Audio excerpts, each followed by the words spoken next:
the things that we're going to be looking at tonight, all the things we're going to be watching, and there's quite a lot. They've actually given us quite a bit of stuff to look forward to, so we can go through the full preview of that. Apparently the show is going to be starting off with Carmelo Hayes, so we are going to be seeing Carmelo Hayes cutting a promo. We've got Cora Jade taking on Elektra Lopez, so big fan of Elektra Lopez, so very much looking forward to that. We've got the Creed brothers taking on Imperium. Looking forward to that because I do like the Creed brothers. I think they, we've only seen them a couple of times, but they look like a really good addition to NXT. They're obviously part of Diamond Mine. They're going to be taking on Imperium. They're not taking on Volta, just Bartel and Aichner. So Creed brothers versus Imperium. We've also got Odyssey Jones, who's going to be in action. Odyssey Jones is going to be taking on Andre Chase. So I know Andre Chase has picked up a few fans. So there'll be a few people excited about that. We've also got Tommaso Ciampa in action. He's going to be partnering up with Bron Breakker. I know that's Wrestle with Andy's favourite. So Tommaso Ciampa and Bron Breakker combining to take on the grizzled young veterans. And as well as that, we've also got Io Shirai and Zoe Stark taking on Toxic Attraction and taking on Indi Hartwell and whoever that other woman's called, Priscilla Precario or whatever. So we're going to be seeing those three teams going at it. The winner will get to decide the stipulation for the match at Halloween Havoc. So the title's not on the line in that one. It's just kind of setting us up for Halloween Havoc. So we've got that coming up as well. So, yeah, there's lots of interesting things happening, a lot of interesting stuff to look forward to, and it should be a very, very fun show. I do think that NXT is a bit of a mixed bag. You never quite know what you're going to get. Sometimes it's amazing, sometimes it can be a little bit awful. But it's always intriguing, NXT 2.0. I must admit, I really do look forward to it. It is actually a show that I'm quite enjoying because I just really don't know what I'm going to get. I know there's a lot of people that miss the old version of NXT. I would say that there are quite strong glimpses in this version of the old version of NXT. I don't really miss the NXT we had quite recently when it was, you know, the chain link fence and the plexiglass and, you know, literally the NXT we had before this. I wasn't really a fan of it, to be honest. It was all right. I don't want to say I wasn't a fan because we were watching the shows and it was all right, but I do find this a bit more interesting. I think it's because it's so unpredictable. It might be good, it might be bad. I really don't know. But I'm always looking forward to watching it. So, yeah, I do. I am excited. I do enjoy Tuesday nights. And I hope you enjoy them as well. Toxic Attraction just aren't doing it for me. No, same here. That's one of the bad things. We said it's a bit of a mixed bag. There's some good stuff and there's some bad stuff. And Toxic Attraction would definitely fall under the bad stuff. They're just all looks and no substance, really. Which might be a bit harsh because you've got Gigi Dolan, who of course is Priscilla Kelly, and has got a lot of experience. She's been in a lot of different promotions. She's kind of a bit of an indie darling. There was a lot of excitement when she signed with WWE, and people were interested to see how they were going to use her. And she's walking out sniffing her rose. And not seemingly yet being given much opportunity to show just how great of a wrestler she actually is. JC Jane, I don't really know much about her anyway.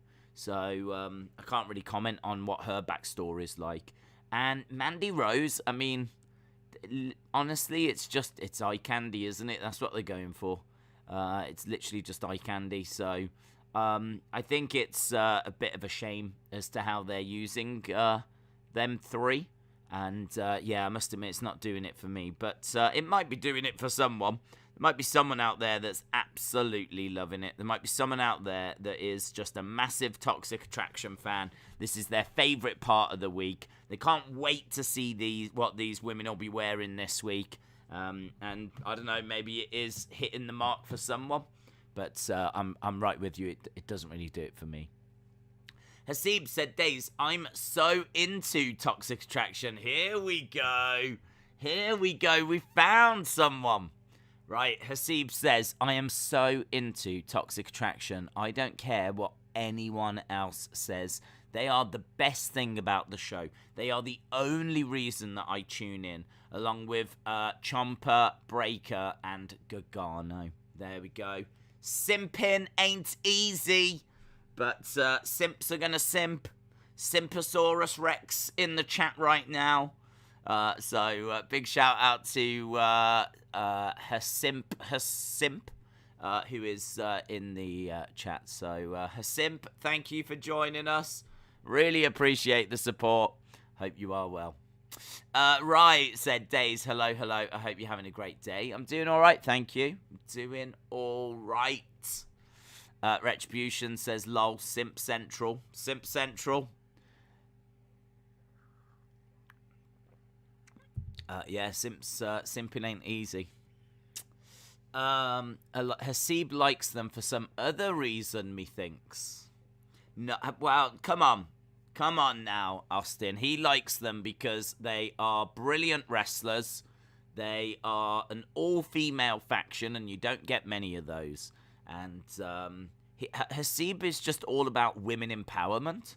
He's just all about women. He's all about sisters doing it for themselves and being given a platform to shine. That's what Hasim's all about. Hasim's all about sisters doing it for themselves. So, nah, respect. Joking aside, look, they must think this appeals to someone. So there must be a reason for it, but it's not the worst thing that I've ever seen. I could easily list things that are much worse than Toxic Attraction.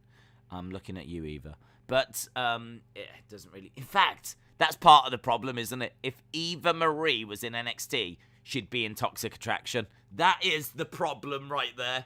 If we wanted to boil it down to what the basic issue is. The basic issue is if Eva Marie was back in NXT, she would be in or a part of Toxic Attraction. And straight away, that means that they are not going to appeal to me. Let's put it that way. Bunker says Toxic are going to win all the belts at Halloween Havoc. All of the belts. Andy, shout out to you. Said, I should have stayed in. My team just got outplayed by Accrington Stanley. Accrington Stanley. It's a famous commercial over here. Whackin' Uribe said, Days, do you want Bron Breakker to win the NXT title? I do, just because friend of the channel, Wrestle with Andy, I think would explode and with joy, and I would like that for him. I would like to see his little face if Bron Breakker was to become NXT champion. For me personally, I just get a little vibe of Mojo Rawley, and by little vibe, I mean I get a massive vibe of Mojo Rawley, and I'm sort of struggling a little bit. Like, I know he's good. I know he's a Steiner. I know that we should all be excited. But I just keep seeing Mojo Rawley. And I can't help it. And I don't want to. I want to see the next big thing. But I just keep seeing Mojo Rawley. Edward says, hey, Days, my team won tonight. And are still unbeaten this season. Many congratulations. I saw... It was an excellent game. I hope people enjoyed the football tonight. If you watched it, we watched it over on Football Days, the award-winning new channel. It has won an award for Best New Channel at the Daisy Awards. And, yeah, it's a big night. Won that award last night. I literally just thought of it. So well done to that channel. The Steiner Decliner, says Tony. Very good. James Chadwick says, Breakker seems like he is on speed. I wouldn't know, because that, I believe, is a drug and it's illegal, and I wouldn't know about anything illegal. So, James Chadwick, shout out to you. James Chadwick is the drug expert of the Wrestling Days community. So, there we go. For the women's tag thing, it's just one member of each team. Oh, is it? Oh, I didn't know that. Lauren, shout out to you. I didn't see that. That's cool. That makes it a bit more interesting. Seems a bit silly to do the match to decide what the stipulation will be for the same match that we get a little bit like in a week's time. So that makes more sense. Jim says, hello. I see Scott more than I do Rick in Bron Breakker. Fire in a Storm, shout out to you. Appreciate the support, dudes. Hasib said Griezmann should never have been sent off. Come on, he had his eyes on the ball, trying to control the ball, in my opinion. I don't think it matters if you're trying to control the ball. If you kick someone in the head with your foot that high, I mean, you can't be doing that. So I didn't have too many complaints. I've seen things that were much worse on a football pitch. I'm not saying it's the worst thing I've ever seen, but I'm fairly happy it was a red card. That boot was high. He not only was the boot high, but he didn't touch the ball, and he ended up like kicking someone in the head. Like, honestly, you can't do that. You can't do that. It's not allowed. What's happening with Gargano? I know Candice and himself are having a child soon. I think it's that, to be honest. Yeah, I mean, I think it's real soon. So, I think that, what with the refresh and everything, he's probably taking some much-deserved time off with Candice, and the kid will come along. So, you know, there's not really a need to use him, because he ain't going to be around very long, because Candice is literally on the verge of having that kid. So, yeah, I think it's probably that. He thought his head was the ball. Oh, well, in all fairness, that's a simple mistake to make, isn't it? Oh, I didn't realise. Okay, I'll let it up. I take it back. Brad G said the winner of the triple threat gets to spin the wheel to pick the stipulation for the tag match. Spin the wheel. Make the deal. That's what it's all about. Edward said, did you want Liverpool to win? I want United to win tomorrow. That's very kind. Did I want Liverpool to win? I can't say that I did in like, oh, please, come on kind of a way. But of the two sides, then yes, I would have wanted Liverpool. But, if they'd have lost, I'm sure the same with you tomorrow. It's not going to have ended my world. It's not going to have ruined my evening. I wouldn't have given it much thought. But of the two teams, then, yeah, I did want Liverpool. So I was pleased that they got the win. Liv and Zelina Stan said, Days Lacey Evans will most likely return soon. She recently had her second child. Okay. I mean, I'm not really in a rush for Lacey Evans to come back. I've never been a Lacey Evans fan, really. But, yeah, I'm down for her returning. Hazza Talks Footy, shout out to you, says, Days, do you think Toxic Attraction will become the next Undisputed Era, win all the titles, and become a big thing in NXT? Yeah, I think they will be the next Undisputed Era. I think they'll probably go down as one of the most influential groups in NXT history. I think our very own John D'Auria, I think he's even said that he is going to now start stanning Toxic Attraction and completely turn his back on Adam Cole and Disputed Era, and instead just start standing Toxic Attraction. So, yeah, I mean, if I think back on, like, some of the legendary NXT matches, I do think of, like, Viking Raiders against Undisputed Era, or Mustache Mountain against Undisputed Era, or Undisputed Era in, like, a War Games match. I think about, like, Adam Cole and his legendary title reign. I think all of that is going to happen with Toxic Attraction, and more. And more. They are the modern day Undisputed Era. There's a little bit of Shield in them as well, of course there is. A lot of people are saying that they are going to go on to be the greatest faction of all time. And if you're trying to work out, is he being sarcastic? I can't quite tell, because it is quite hard to tell with English people. I am. I definitely am. I think they're cringy, and they might put the belts on them, in all fairness. So you might not actually be wrong, but they will not have the same impact on NXT as what Undisputed Era did. Undisputed Era were credible, cool, sold tickets. Are people really buying tickets to go and see Toxic Attraction? A Toxic Attraction going to have some of NXT's all-time great matches? Like, I don't think they are. They might be able to. They might have the ability to. I just don't think they're going to. So, I don't think Mandy Rose compares very well to an Adam Cole baby, for example. So, you could be onto something in that they get given belts. But Undisputed Era was so much more than that.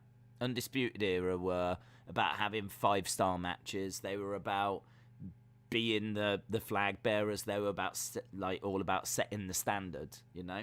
And Adam Cole went on to obviously have a historic NXT championship reign. So in a way, they could be like Undisputed Era, and then in another way, they could be nothing like Undisputed Era. So Toxic Attraction have go away heat with me.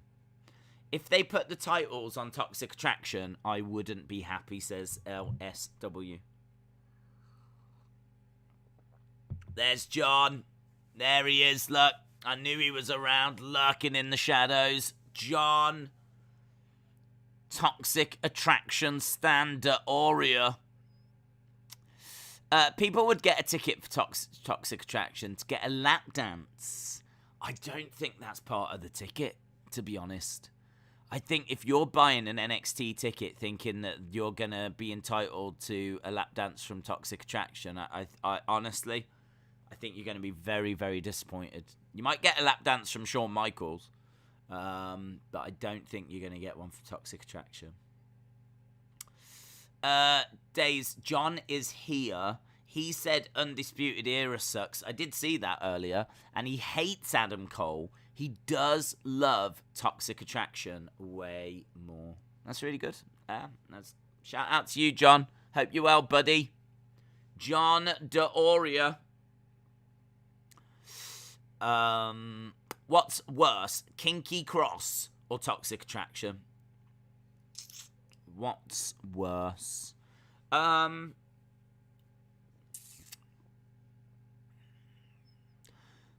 mean, my first answer is Kinky, because I think they've got a main event star there and they are holding him back. But there's rumours they are actually changing his presentation. So I think they realise that it's not quite right. So there's rumours that Kinky might not be around for much longer. Apparently he's still going to have the helmet, but I don't know about the straps or the little flaps. So the straps and the flaps might be gone, but I think the helmet might be staying. But that's all right. I can kind of live with the helmet a little. I would say the straps and the flaps bother me more. So, yeah, Kinky, I think, is a bigger problem because they're both cringe, in my opinion. But I think that Kinky has got more potential than what Toxic Attraction do. But Toxic Attraction, I think, could go on to achieve some stuff as well. But yeah, I'll say Kinky. I love Kinky Cross. I bet you do. Hazza says, Days, who is the greatest NXT superstar in NXT history? For me, I know the obvious one is Adam Cole, but for me it's Finn Balor, as the streak he had with the Demon was incredible. Oh man, it would be such a good, fun thing to do, would be to go down and count down like the most important NXT superstars ever. That would be a lot of fun. I'd have a lot of fun doing that. I think I agree. I think Finn Balor might be the one for me.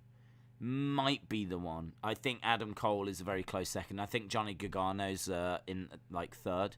I think that's the top three. I think Johnny, Adam Cole, Finn Balor, that's my top three. I think you could also have a look at Tommaso. You can have a look at maybe Sammy. Maybe. He was really influential when I was watching in like 2014. And I remember there was a big story about him trying to get to the title, and he finally gets there, and that was a massive story. And then don't forget, he was the one that had the debut match with Nakamura, and that match went down in like history. You got to say Bayley as well. Bayley would have to be in there, as would Asuka for her undefeated streak. I don't think that any of the women would get into the top three for me personally. Bayley would be right up there. I think I'd have Bayley above Asuka when it comes to influential because of that match.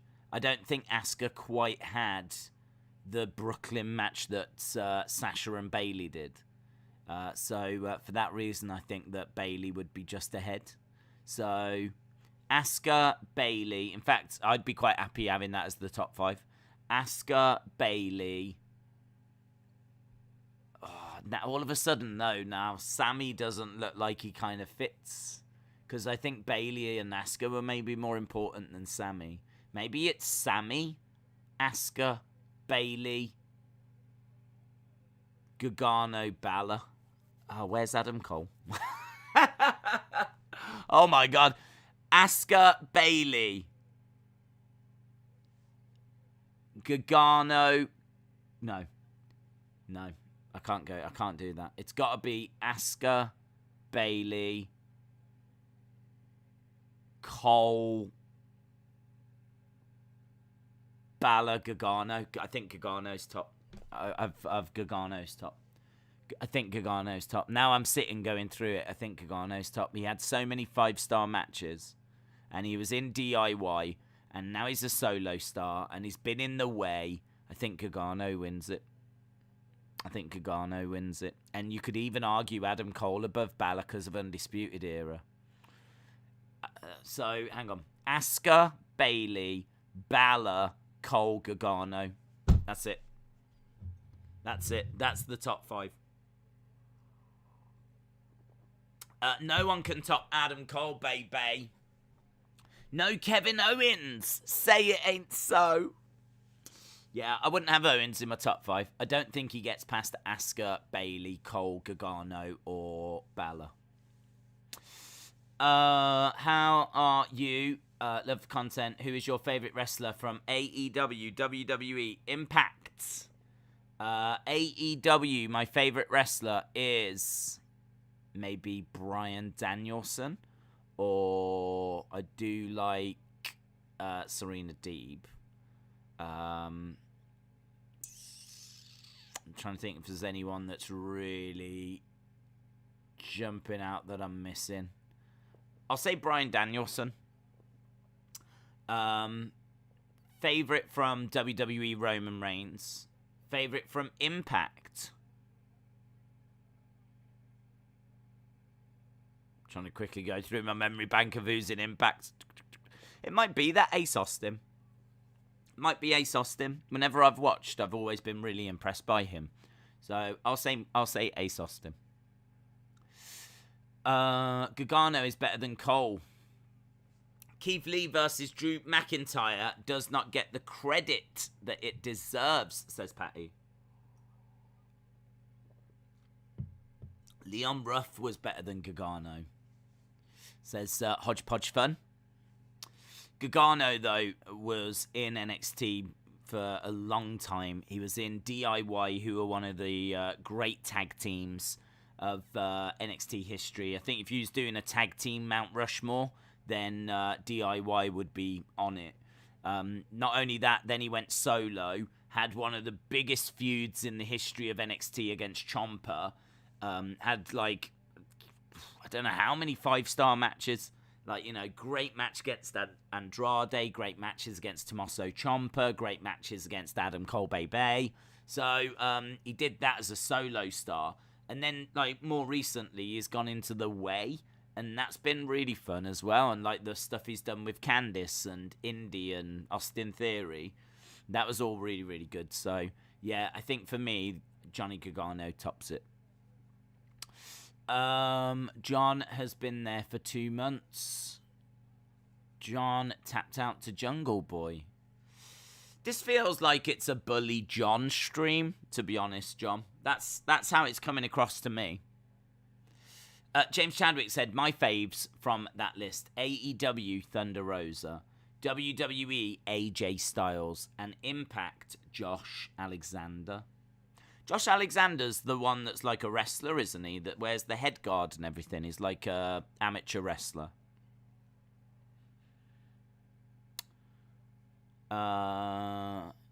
He was alright. I wouldn't have said he was my favourite, but he might have come on a lot. Like, they might have given him some killer stories and promos and all of that. Last time I saw him, he was in some sort of triple threat match. And I can't even remember who else was in the match now. But I think he might have won it as well. So, yeah, I think when I was watching, he might still be the case, but I think he had like an amateur wrestler kind of a gimmick. We're just not letting John lie to himself. Okay. No, I am not lying to myself, LSW. Adam Cole is the best AEW wrestler of all time. Who is Danny Garcia? AEW signed him. Danny Garcia, is he the one that was in Top Flight? Or is that Dante Martin? There's some that are like part of tag teams, aren't they? Is Danny Garcia one of them? Off the top of my head, I don't quite know. But I know there's been a few that have been in like tag teams that I think where someone's injured, the other person's gone solo kind of a thing. Would you rather only be able to whisper or only be able to shout? Oh, whisper, definitely. Edward Brown said, Days, my favourite from WWE is Roman, but my all-time favourite is Cena, and my AEW favourite is Bryan Danielson, and my Impact favourite is Moose. Hasib said, Days, what do you think of the future holds for Gargano and Ciampa? Surely they can't stay in NXT for the rest of their careers. No, I wouldn't expect them to be honest. I wouldn't expect them to stay in NXT for the rest of their careers. I think they've got to be getting called up. I think it's a difficult one, though, because I don't think they want to. I really don't think they want to. I think it's boo-hoo for them. They're going to have to. But, yeah, I just think, like, it's hard. I think it's really difficult. I think you're on the road. I think you're going from town to town. You know, you've got house shows. I don't think they do that many house shows. I think they have cut down on the house shows, but there are house shows. So they're doing house shows. They're doing tapings, going all over the country, and it's such a different life to when you're in Florida and you just go to Full Sail, or obviously now you just go to the whatever it's called, NXT Arena.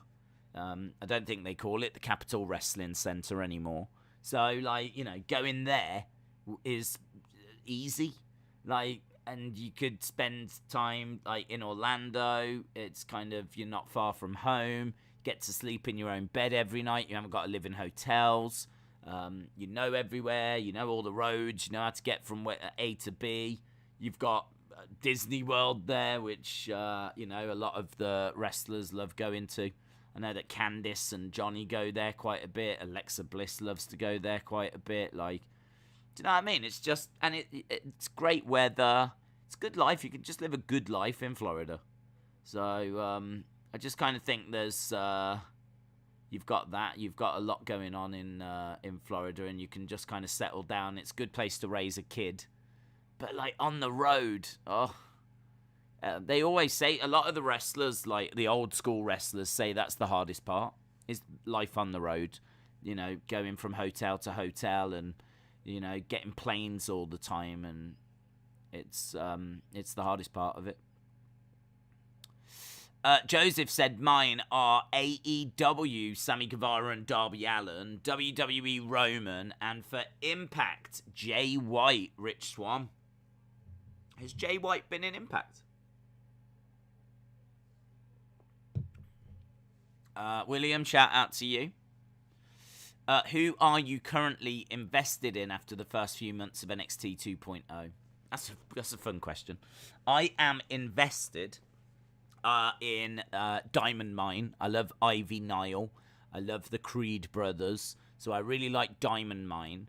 I like Tony D'Angelo. I think we all like Tony. So Tony D'Angelo is a lot of fun. I like Tony. Obviously, Elektra Lopez. I think that's well documented. I like the Cora Jade, Trey Baxter relationship. That's something a little bit different. It's not often that you got to see like a male and a female superstar that were together in a relationship. Like we've been seeing more locker room talk. We weren't getting that before, but we've been getting a lot more locker room, like inside the locker room. We've been seeing like Von Wagner talking with I can't even remember whoever Von Wagner's been talking with. Is it Kyle O'Reilly? Like we've been seeing them talking in the locker room, and we've been seeing Cora Jade having conversations with Trey Baxter in the locker room. So we've been getting a bit of locker room talk, and I'm kind of down for that relationship. I'm kind of interested to see what they're gonna do with it. Like, where's it gonna go? Are we gonna get some mixed tag matches? I don't know. I'm invested. Ikemanjiro is maybe growing on me. It's kind of fun, isn't he? You know, if you went and saw them live and Ikemanjiro came out, the jacket guy, you might be like, okay, this is going to be fun. This will be a fun little moment. You need those kind of characters. NXT has been lacking those kind of characters, those kind of fun characters. We've been getting it from the way, but we haven't really had like wacky, zany characters. I suppose Cameron Grimes has been doing that role, but Ikemanjiro, there's a place on the roster for him. Andre Chase, not so much, to be honest. The Chase University thing hasn't quite done it for me, but I know there are people that are into it. Joe Gacy is quite intriguing, isn't he? I'm quite interested in Joe Gacy, and him talking about wanting a safe space and wanting to not have any losers. He thinks there's a way that everyone can win, and all this kind of stuff from Joe Gacy. So I'm into Joe Gacy as well. I think he's got a bright future. Haaland, where he got stroked on the face and ran away. Like, I mean, if you think about last week was wild, man. There was so much stuff last week that was just so out there that, honestly, I really look forward to NXT 2.0. I just have no idea what I'm going to watch, but I know that there'll be something to talk about. You are not going to watch a boring NXT 2.0. You will have something to talk about. There might be some good wrestling. There might be a wacky promo. But there will certainly be something. And, even though it was something really cringy, where Haaland got his face stroked and then he ran away, man, I still had so much fun with it. So, we'll see if that happens this week as well. Days just wants Joe Gacy to stroke his face. Don't we all? James Chadwick said Jay White was working with Impact, but not actually with them. He's still signed with New Japan, as far as I know. Jim said, does anyone know why Su Yung has not been wrestling lately. James Chadwick will know because he watches all the wrestling. James Chadwick loves all wrestling. Fabian said Atletico versus Liverpool should have been one of the best football matches in the last year or two, but a few clumsy moments from the players and a horrible referee performance ruined it. Honestly, I don't really think about it that way. The game was the game. So, I think those clumsy things added to the drama because there was a penalty that was sloppily given away. There was another penalty that was almost given down the other end, but all of it adds to the drama. And, I don't know, horrible referee performance? Maybe. There's a goal that I think potentially is offside from Atletico. I haven't got a problem with the sending off. So I don't know. I don't know what people are saying, to be honest. I thought it was okay. I thought it was a great game. I love the drama. It is sad there is no dripstick or tornadoes on NXT. It is sad. I think a lot of us have been saying that's exactly what's missing. Days, Ikemanjiro reminds me a lot of Funaki. What about you? Yeah, I can see that. I can definitely see that. That kind of fun, wacky, kind of comedic character. That's a good comparison. I was thinking injury, or maybe she is pregnant. I don't know who Jim's talking about. Well, I think I do. I think he's talking about Su Yung, but in my mind, it's a lot more fun to think that he's talking about some other community member. Days is simping Toxic Mandy. Not really, to be honest. Not really. I'm simping Elektra Lopez, but I'm not really simping Mandy. I hate Liverpool because I am a Man United fan. Here he is. Wrestle with Andy said, Days, I'm hoping for the return of NXT legend Eli Cottonwood tonight. That would be big. He used to be in a team with Bray, and I remember talking about him in the past as a result. That's really how I know of him. But I think that he was on one of the early NXT seasons when it was a game show, which I'll admit I've not seen all of those. I don't even know if they're all on the network. I saw a few of them, but I think they did about 4 seasons of it as a game show. So not overly familiar with Eli Cottonwood, but I am aware of him and know a few things. But yeah, that's. I hope he's well. I'm not sure we will see him tonight, but we are going to see your boy Bron Breakker in action. His partner in Tommaso Ciampa as they take on the grizzled young veterans. Chucky is on my TV. Oh, did anyone watch the Chucky thing? Was it good? Episode 1. James Chadwick said, I'm not pregnant, I'm just fat. I think it was James Chadwick that Jim Gore was talking about. I think Jim was asking if James was injured or if he was pregnant. Days, you know that I'm Ollie out, but if Ollie thinks for 1 second he's putting Ronaldo in the Europa League, God knows what I'm going to do. I'll be fuming. Well, I don't think he's trying to put Ronaldo in the Europa League. I don't think that's his aim. Fabian said, Days, I'm really enjoying the format of NXT 2.0. It reminds me a lot of Raw and SmackDown from about a decade ago. Do you think WWE should take NXT's new format to Raw and SmackDown eventually? Yeah, I mean, there's not too much that's that dissimilar. I suppose you don't get the locker room talk that we get, and you don't tend to get, like, the lashing out kind of talk show away from the ring. You don't tend to get that either. The way that it kind of has a fast pace of where it just quickly goes from one thing to the other, you don't tend to get that on Raw or SmackDown either. And you are guaranteed at least one good match. I don't know that you get that on Raw or SmackDown, although saying that, the main event of SmackDown,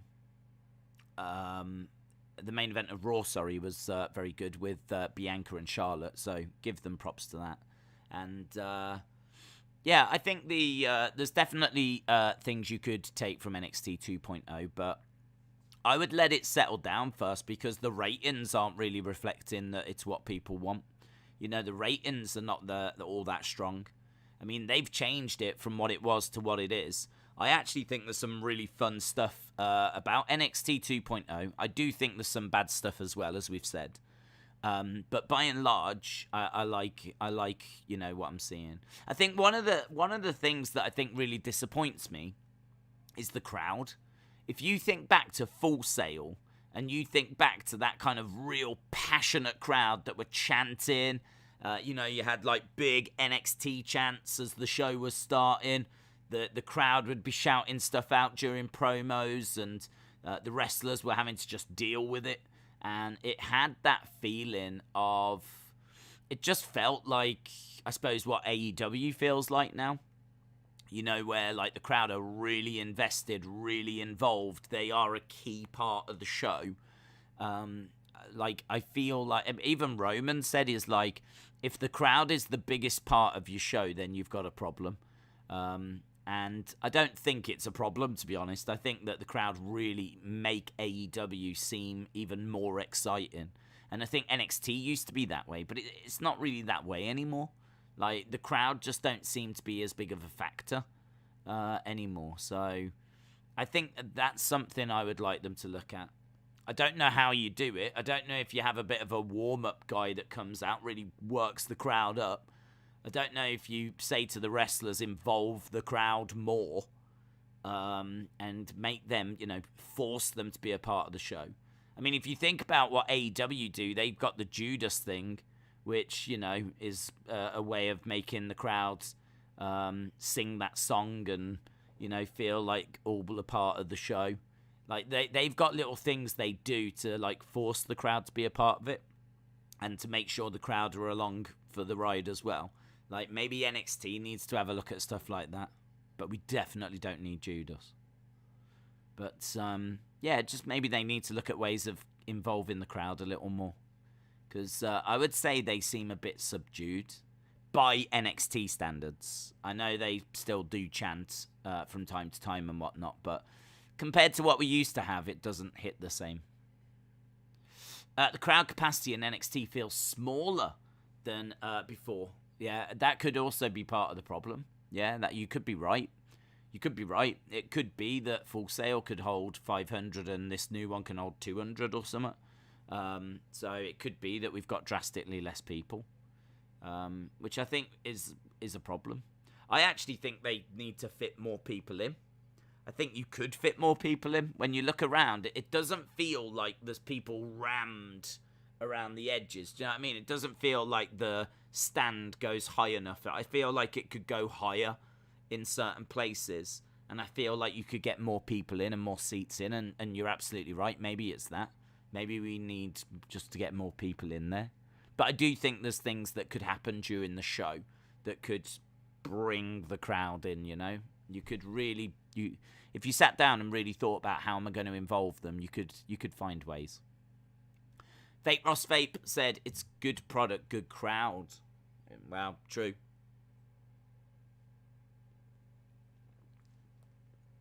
Fabian said, Days Raw is the PG show. SmackDown is the between PG and adult show. NXT is the adults. If those three don't give consistent good ratings, then what the flip do fans want? Full-on Attitude Era, which just won't happen. Yeah, well, Roman said, didn't he, that, WWE tries to cater to all. But I think that is part of the problem. I think part of the problem is that you can't cater to all. I think that's a very hard thing to do. I mean, you can't do a show that is going to have, like, something for kids in it, and then have something that's going to please, like, the adults as well. Like, it's really difficult. Like, you're a little bit all over the place, and as a result, what you end up doing is not pleasing anyone. I think what AEW do is they try to put on good wrestling matches, they try to put on non-scripted promos, and they try to put on a product that really does aim at that 18 to 49. It would be appealing to people under that age as well, because it's got a great energy about it, and the wrestlers look cool, and even though you might not have, like, gimmicks, there's not too many gimmicks. I know you've got Dark Order and whatnot, but you know, you've got, like, Darby Allin, who's really just himself, you know, skateboarder with half a painted face, and Cody, Kenny. Do you know what I mean? It's not like we've got an Undertaker. It's not like we've got, you know, Dustbin Man and all this kind of stuff. Like, they've really focused on just kind of emphasizing who the person is. They focus on, like, the wrestler and really bringing out who that person is. And there's the odd gimmick in there, definitely, but it's not like a major focus of the show. They just focus on good matches, non-scripted promos, and I think they really do aim at the 18 to 49 demo. I think that's something they're really focused on. I think more so than WWE. I was thinking about this, you know, earlier, and I was thinking a lot of people are talking about how AEW beat WWE in the 18 to 49 demo, but we have no idea if WWE is even that competitive in that demo.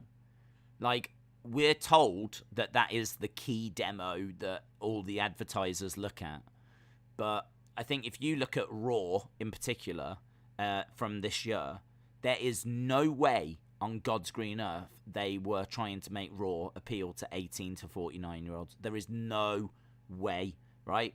You cannot tell me that what they've done with Nikki ASH is their attempt at trying to appeal to 18 to 49-year-olds. No way. You cannot tell me that the Lily stuff and Alexa and the Playground is their attempt to appeal to the 18 to 49-year-olds. No way.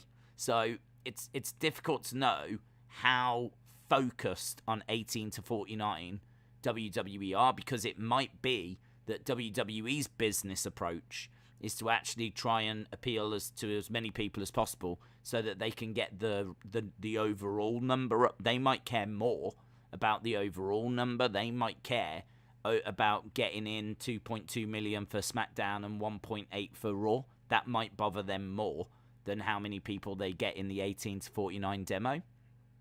So AEW celebrating the fact they beat SmackDown for 15 minutes in a demo that we don't even know if WWE is competing all that hard in.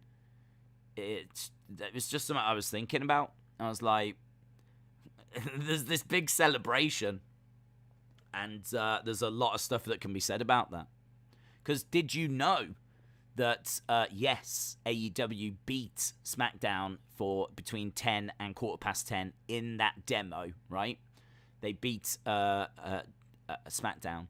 But did you know that in the next quarter, 10:15 to 10:30, they actually lost 70,000 people in that demo, whereas SmackDown increased by 20,000. So what that says to me is that people tuned in to Rampage to see what they were going to do to counter WWE. They tuned into Rampage to see, I think CM Punk started the show as well.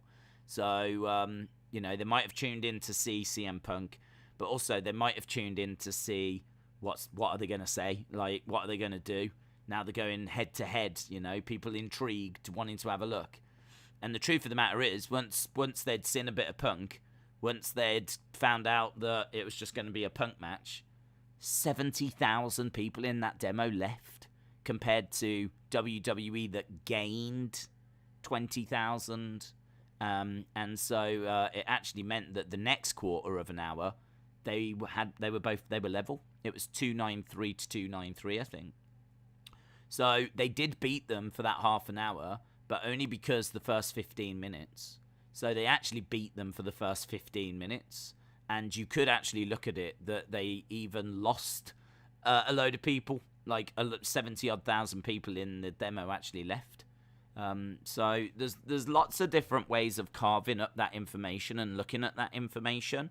It's not as clean cut as just like the headline. The headline that's everywhere is AEW beat WWE, but there is so much more to that conversation in reality.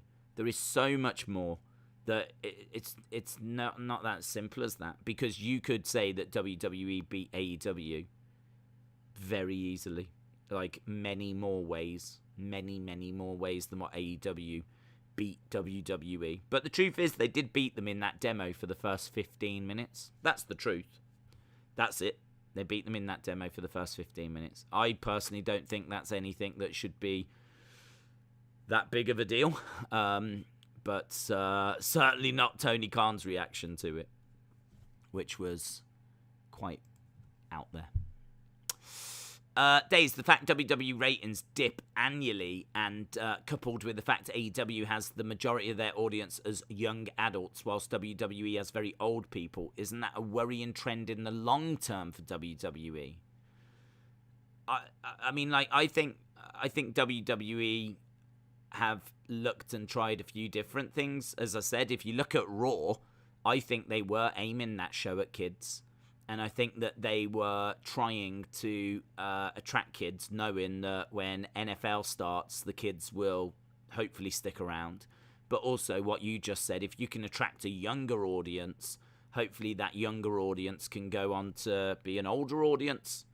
I mean, I got into wrestling when I was a kid, and I stuck with it, and I think a lot of people do that. I think a lot of people get into wrestling when they're kids, and then they end up sticking with it. So, who knows? I mean, trying to attract 18 to 49-year-olds to a wrestling product, Vince might already know that that's a very, very difficult thing to do, because anyone that's 18 to 49 is more likely to get into UFC or more likely to get into other forms of entertainment. If you haven't got into wrestling, pro wrestling, by the time you're 18, maybe Vince already knows there's a very, very small percentage of people that will do that. So what's the point in aiming your show at the 18 to 49 demo?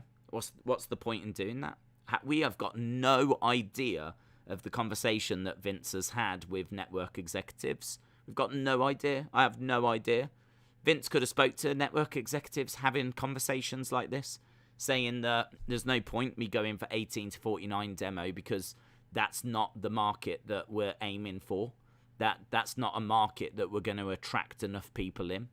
Vince might already know that 18 to 49 has got a limitation.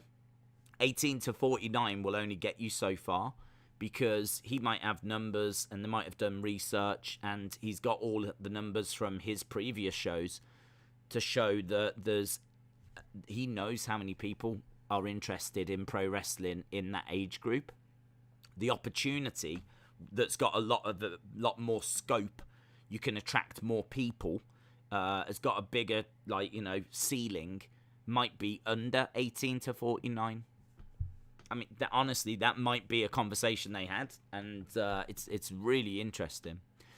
I was thinking of doing a whole video where we really go through all that kind of stuff and all of those theories, but it's just a lot of theory stuff. Do you know what I mean? I don't know any concrete conversations, of course. All we know is the numbers that we've got. So I don't know, but I don't believe that WWE are as focused on 18 to 49 as what AEW are. Would you do a retro watch-along soon? How about doing those MSG shows? Yeah, I do like doing the old watch-alongs. Now, I'd love to do those MSG shows because I really do want to watch them, but it's just been difficult to find the time. We could have done it on Sunday, but I really liked the idea of trying something different and trying that standalone stream. So it's not like something that we do every Sunday, but it's just if there's a bit of news, Like for example, if it was Sunday today and we didn't have anything, then maybe we could do a video all about the ratings, and that way there isn't a show that we have to quickly go to. Because, I mean, right now we've got 4 minutes. We've got 4 minutes and we're going to go to a show, so you can't really get stuck into a subject, can you? You can't really throw around a few thoughts and get people's thoughts, and you can do a bit of it for like 15 minutes or whatever, but I thought it was kind of fun doing that with Bray and The Fiend.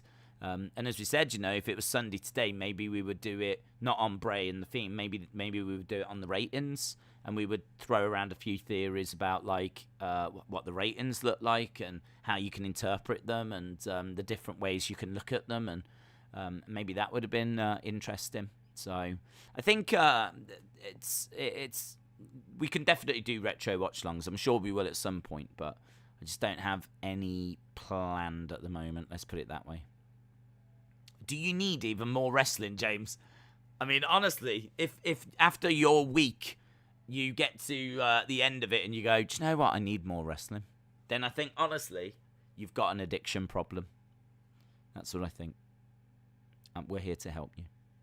Nerf Boy said, can you answer my question? Do you think Diamond Mine will they ever beat Volta? Imperium. Do I think Diamond Mine will go up against Imperium? Sure. Why not? They're a great faction. Diamond Mines are trying to establish themselves. Imperium have already kind of established themselves. We need something for Volta to do. So, yeah. I mean, in all fairness, we're kind of going that way anyway, because we are getting the Creed brothers versus Imperium tonight. So I think there's a very good chance that we do build towards like a proper big war. So yeah, I'll say that we will get that at some point. 2 minutes to go. Annette said if SmackDown would have been on its normal time, Fox would have killed AEW in the ratings, but it was on FS1. That's true. Kids are sleeping during Raw. You need to acknowledge the bunny. Acknowledge the bunny. I mean, the truth of the matter is that they won for 15 minutes. 15 minutes is what they won by. And then the next 15 minutes, they drew. So, like, this bunny stuff is just, it's a way of trolling. That's all it is.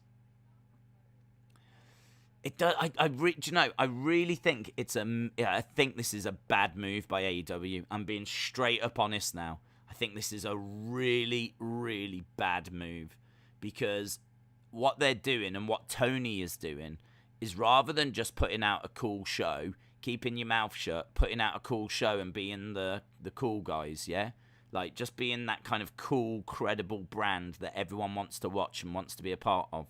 What Tony's doing is he's making you choose, because he is putting fuel on the fire of WWE versus AEW. And, you know, he's tweeting out about, I can't wait to beat you. And then, you know, the numbers come in and he's celebrating something that's, in my opinion, petty. And it's kind of fueling that war. And, like, it's getting harder to kind of just watch both shows. Like, now, I can see it getting to the point where you're going to have to choose. If he's going to force people to choose, it's going to backfire on him. Because I'd tell you now that I would choose WWE. So I really think that it's a bad move by Tony. I don't think he should be forcing people to choose. He needs to be shouting about the fact that you can watch both. That's what he should be talking about. He should be talking about how, the wrestling landscape's really exciting. There's room for everyone. That should be what he's saying. I don't know that he should be like trying to add fuel to the war. Because if you're gonna make people choose, you're gonna lose potential viewers. So I think it's a bad look, to be honest. Let Him In said, I would choose WWE without a thought. Yeah, I just think, like, with NXT, there's a lot like that I like in NXT. I like Roman, I like Bayley, I like Asuka. Obviously, you've got the whole history with WrestleMania. I mean, who's not going to watch WrestleMania anymore? Or SummerSlam or the Royal Rumble? Like, I'm not going to not watch those shows. So, like, AEW are the new kids on the block. They're trying to establish themselves. So, like, Tony trying to drive that wedge, I don't think it's a good look, and I don't think it's the right move. And I think if he keeps doing it, and, like, people are kind of forced to choose, he'll lose viewers. Right. We're starting off with Carmelo Hayes. Trick Williams might be with him. Bout it, man. Here we go. Carmelo Hayes with Trick Williams.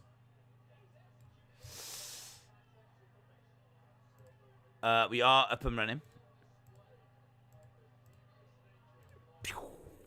Do you think we'll see Jinder Mahogany tonight? I don't think so. NXT has just gone bout it.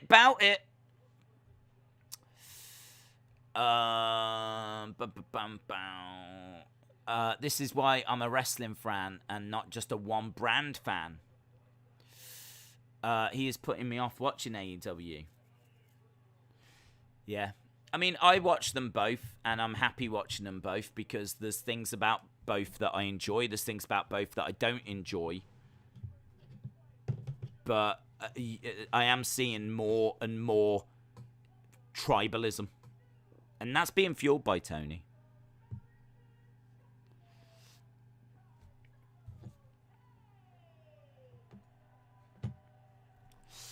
Right. Carmelo in the ring with his North American Championship. Do you think we're going to be hearing tonight from Mandy Rose? Maybe, yeah. Toxic Attraction are in action tonight. Or certainly one of them. Right, here's Trick Williams.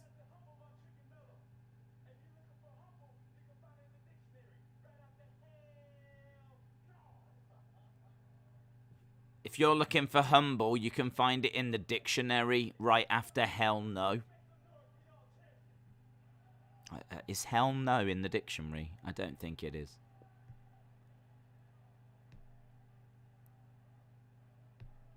Here's Carmelo Hayes.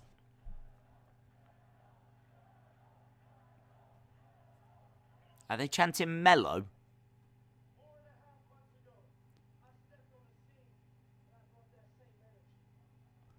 4.5 months ago he stepped on the scene. Did he really? Was it that long ago? I proved that I am the final boss. He doesn't look like a final boss.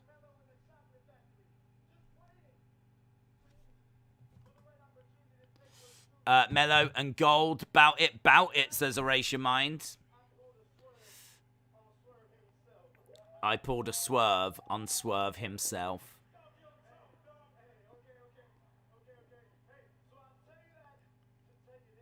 I'll tell you that to tell you this.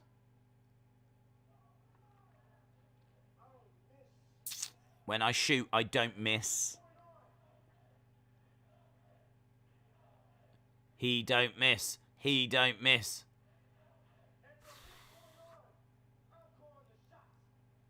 It's not the most enthusiastic chant I've ever heard. He don't miss. He don't miss.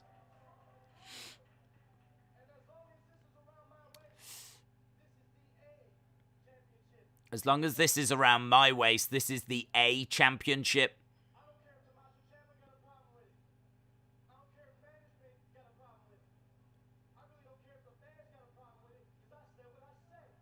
I don't care if management's got a problem with it.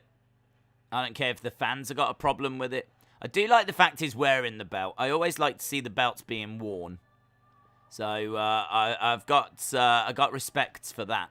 Oh, hello. Is this Johnny? No way. Johnny Gargano? Johnny Wrestling is here. Johnny Gargano.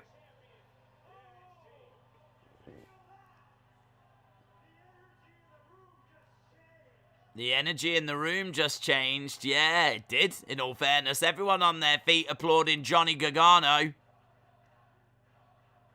Welcome back.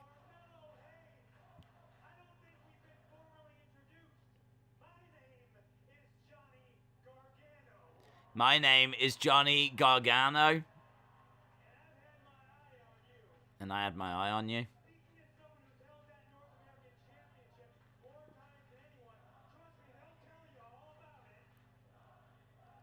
Johnny Wrestling chants.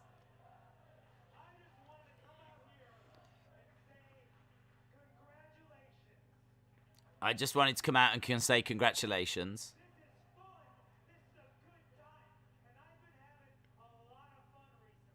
I've been having a lot of fun with bachelor parties and weddings and honeymoons.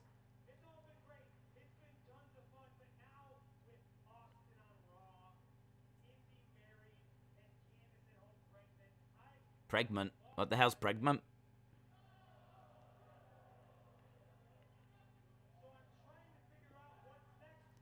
I'm trying to figure out what's next for me.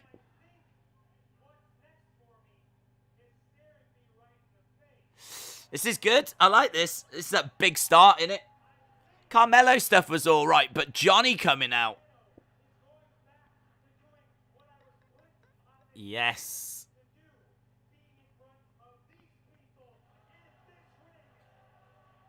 He's got to lose the match, though. Oh, is this going to be next week? Do this match. Do this match. Give me a 5-star match, Johnny.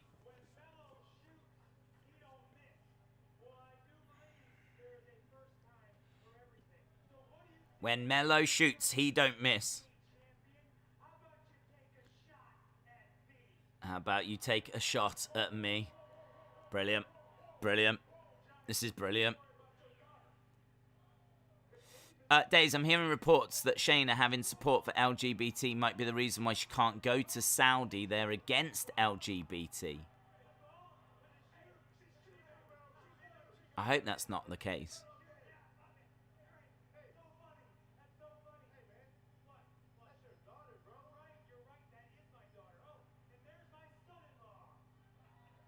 Oh, Dexter.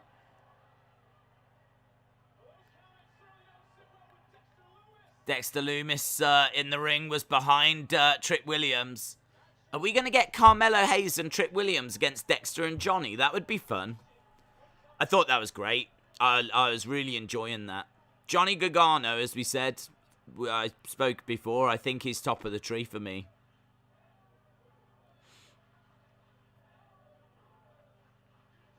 Thank you, Lumis chance. Here's Lumis.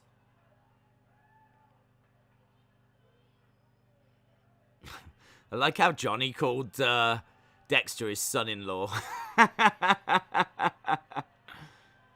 Thumbs up between Johnny and Dexter. They're quite a scary couple, aren't they, them two? Yeah, it's good, man. Son-in-law. Son-in-law, son-in-law.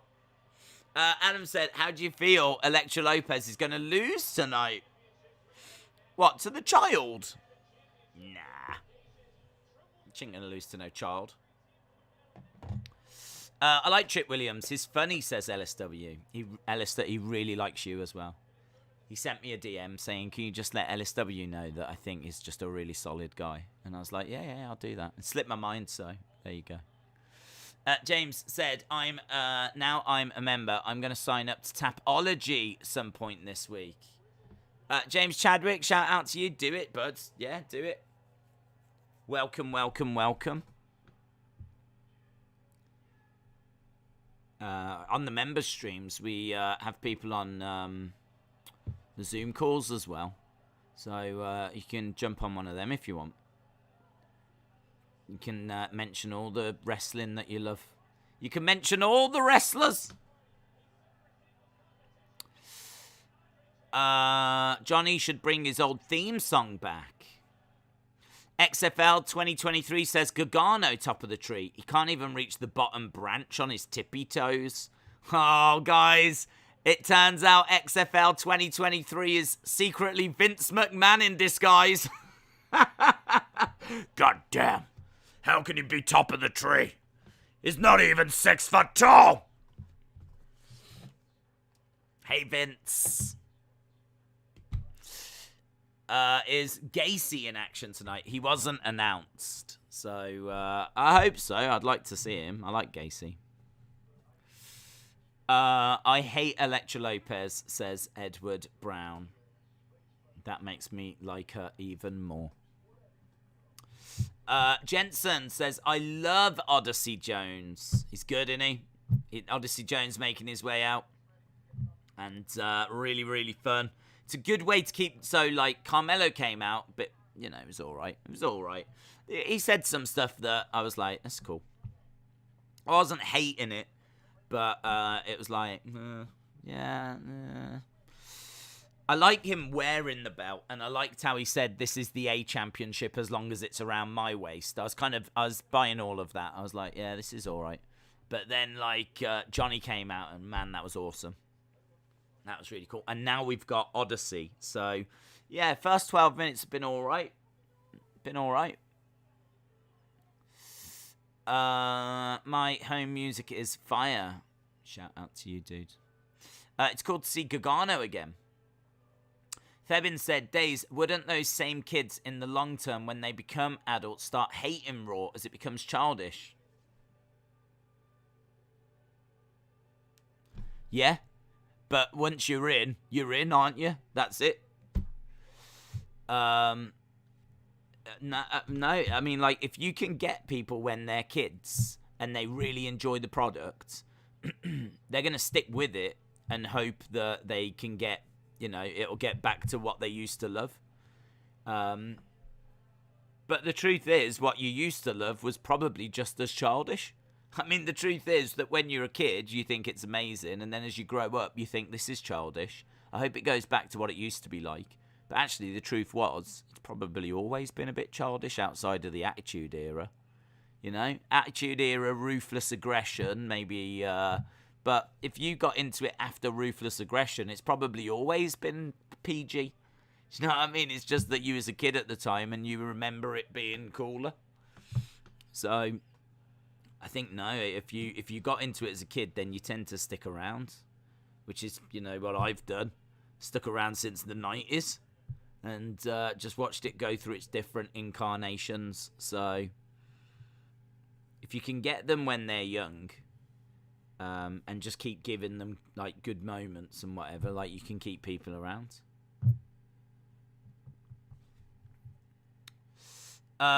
Is Miss Clown going to be on this week? Apparently so, Sonny. Yeah, apparently so. Here's Andre Chase. Sonny doing some simping in the chat. Love to see it. Once you're into WWE, there's no getting out. It's true. It's like a cult. Right, we've got Andre Chase taking on Odyssey. Odyssey Jones, here we go. William said yes, naked and oiled up. Oh, hello. Where's the O gone from Odyssey Jones? I don't know who Dissy Jones is. Dissy Jones? Odyssey Jones, there we go. I think they'll change the titles. Do you think they'll change the titles soon? I don't know, to be honest. If they were going to do it, they might just change the look of the logo. Because it's a slightly different NXT logo. So, I'd have to think that it's been spoken about. But I don't think they need to change the North American one. I think North American looks cool. They just need to change the NXT logo that's on it. I mean, they might just tweak that on some of them. Some of them might need to be redone, but it doesn't seem to be a priority at the moment. We've already gone a few weeks and after the relaunch and no sign of new titles. But I'm sure they will change them eventually. Andre Chase charges into Odyssey Jones and gets knocked down. He'll get up again. You're never going to keep him down. I want Austin on members. Wow, that's the dream, isn't it? I'd like Austin on members, but I'd like it where he's got like a voice thing on and you can't see his face. He's just sat there with like a hoodie on or something. And he's like, hello, everybody. And then, like, that would be cool. Did you know that he used to be a teacher? Yeah, he looks like it. He looks like he used to be a teacher. Looks like he used to teach geography.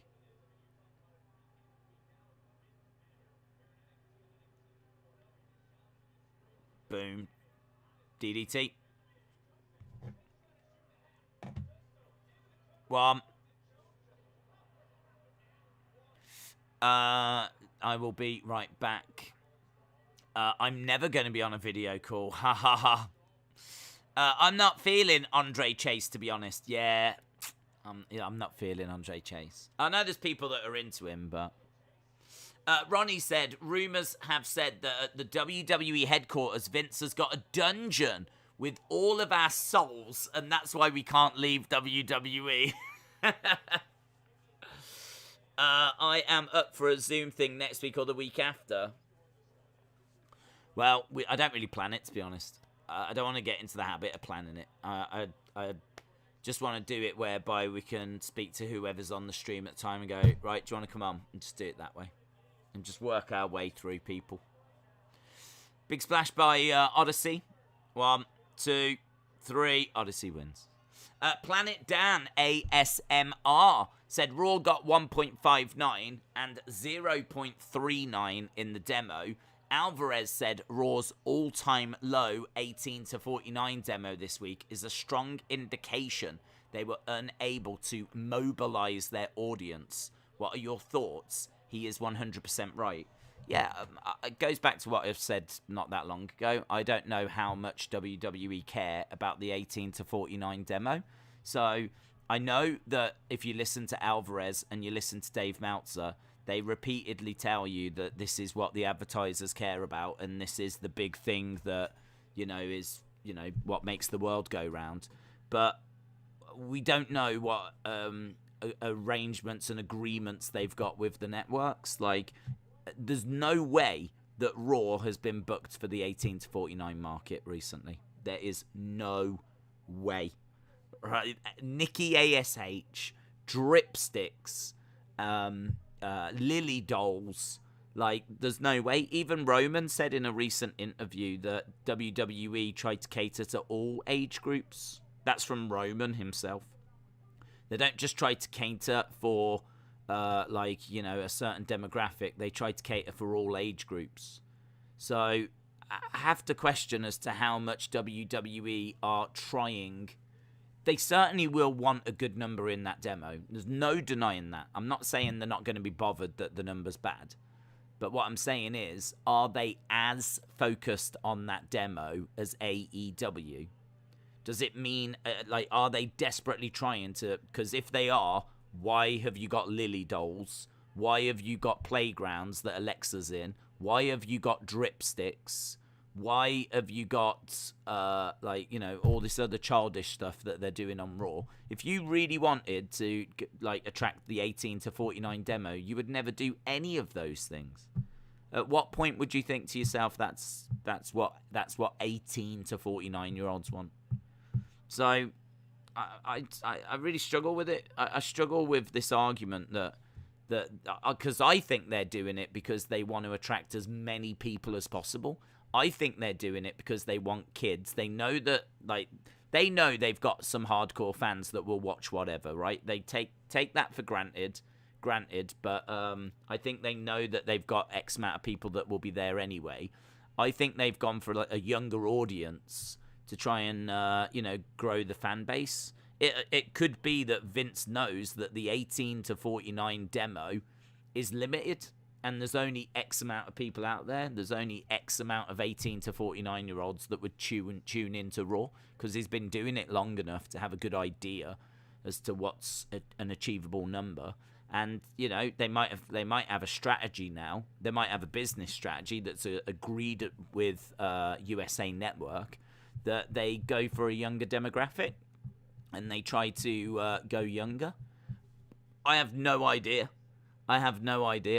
But there is no way. The one thing I know for certain is there is no way that they have been trying to book Raw for the 18 to 49 demo. So to look at those numbers and say that Raw's not doing well in that demo, anyone in this chat could have told you earlier this year or any point this year that Raw was not going to do well in the 18 to 49 demo. That comes as zero surprise to me whatsoever. Zero surprise. Because the show for the longest time has just not been booked for that demo. Just has not been booked for that demo. There's no way they are booking the show the same way that AEW are booking their show. There is no way. AEW are after that demo. Their show with scripted promos and non-scripted promos, and, you know, Kenny Omega, CM Punk, Andrade, you know, Young Bucks, the New Japan stuff, bringing in Suzuki and all of this, like, that is definitely aimed all at 18 to 49. But you can't tell me that Nikki ASH is. You can't tell me that Alexa Bliss is. I don't buy it. I don't believe it. I think that is aimed at kids.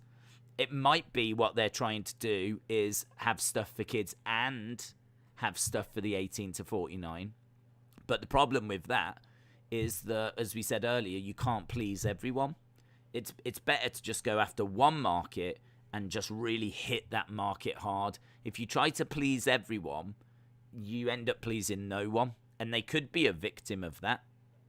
So I think it's tricky when you talk about the demos, because without knowing what USA Network want from WWE, we can't say if they are succeeding or failing, because at the moment we're judging them on a demo that we don't even know that they're aiming for. We have no idea that WWE are trying for that 18 to 49 demo.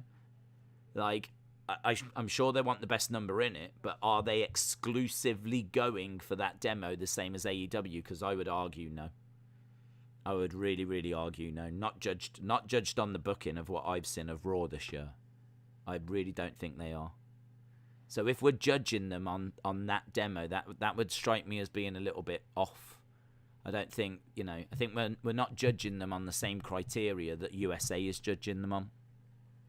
This is why Tony shouting about beating them in a demo that I don't even think they're that focused on is weird to me. It rings hollow. I like, overall viewers, like, no one's talking. Like, have you noticed how, like, all the AEW fans talk exclusively about the demo now?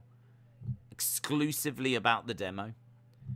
SmackDown was on a channel the same size. Apparently, SmackDown was on a channel that I think goes to 10 million less homes than TNT.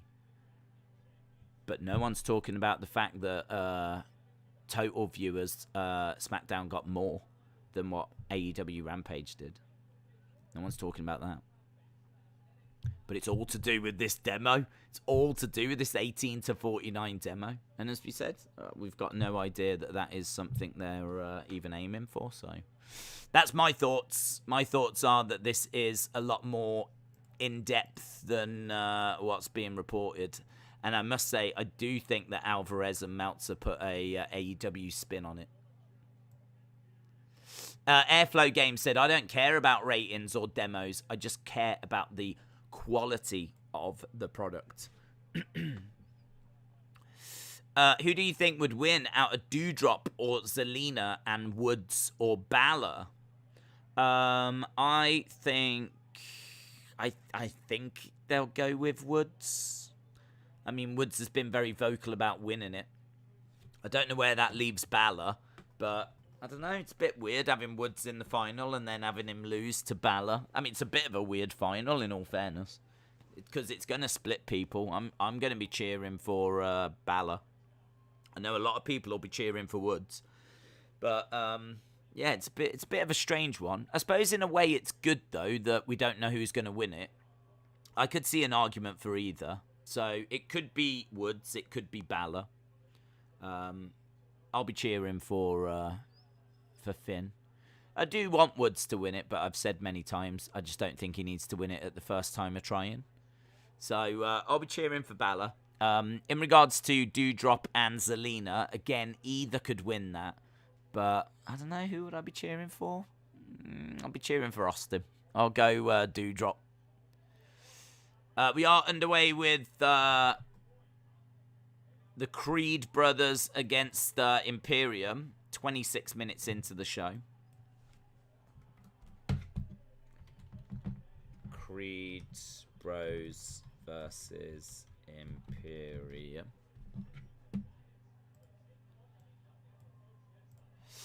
For this 1849 demo, how do they know how old the viewers are?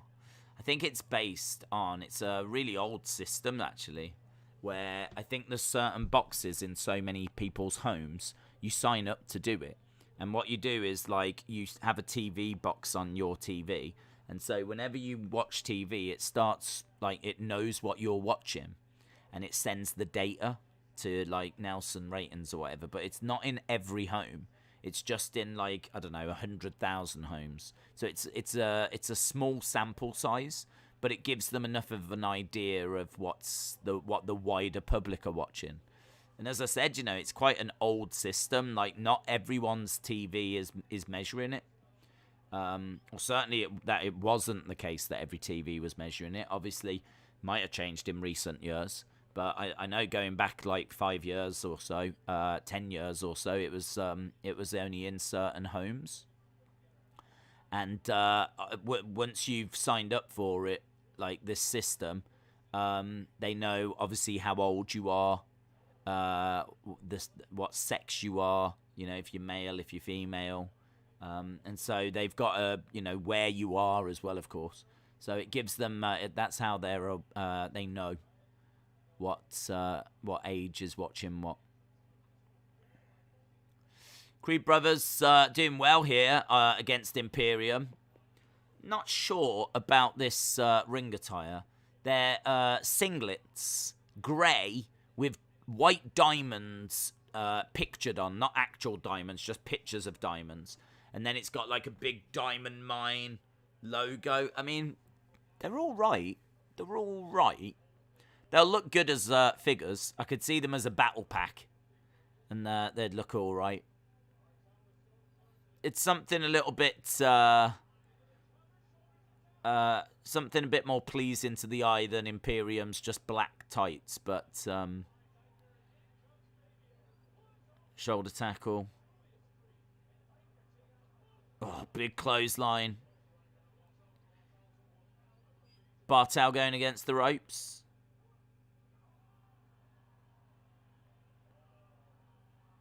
Powers him up. That's good. Oh, lovely forward roll. Nice work. Aichner. 2 count.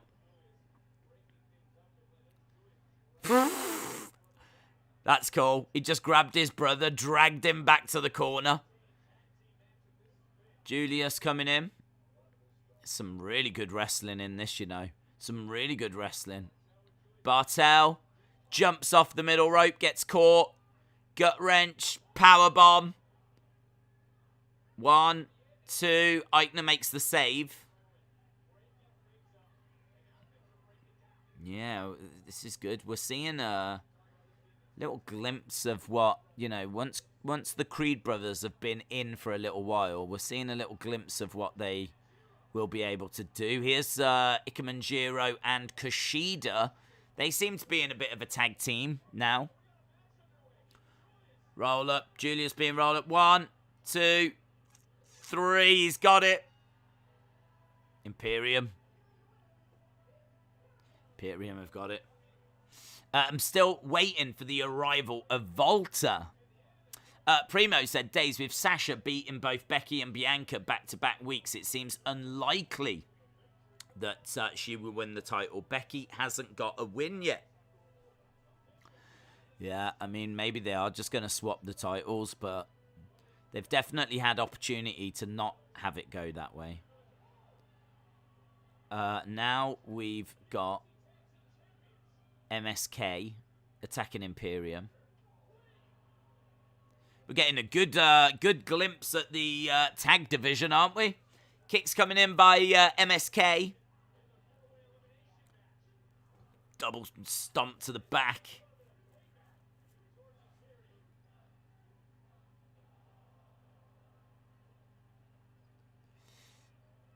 I'm not a fan of that move. I'm not a fan where he does like a standing moonsault and Wesley pushes him across. Why not just do a standing moonsault in front of the person? I don't know why you have to do... Don't know why you have to do it that way.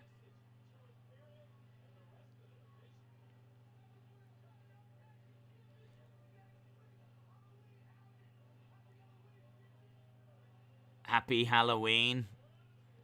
So, challenge has been issued. Imperium and MSK. No Beth Phoenix on commentary.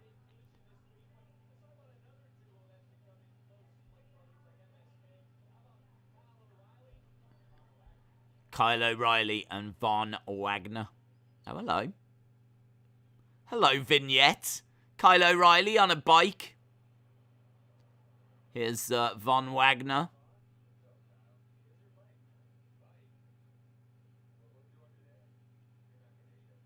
What we're doing today, you won't need a bike.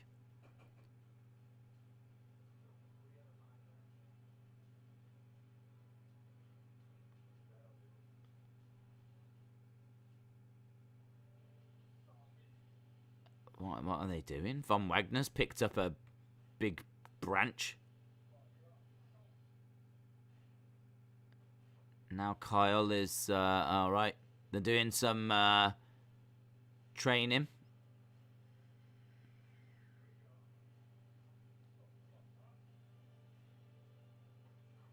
Chop him.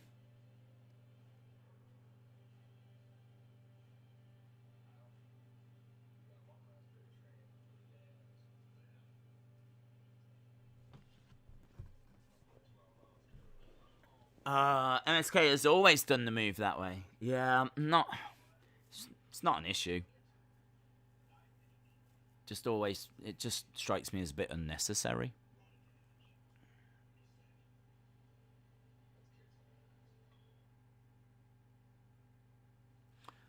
Okay.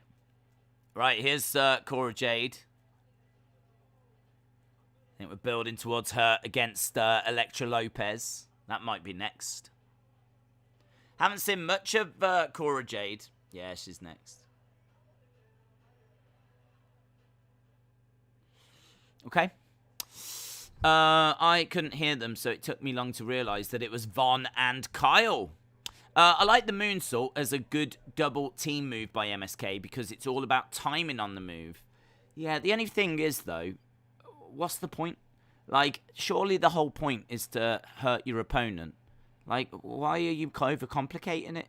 Like, it doesn't serve any... You don't... There's no harder impact on the opponent than if you did a standing moonsault. Like, it's just for... It's like for show. And for me, I'm just kind of like, just do the moonsault. Like, I don't really get like this... It's just overcomplicating it for no reason. You run the risk of botching it. And to be honest, the thing doesn't look that impressive to me. So, as I said, it's not a big deal.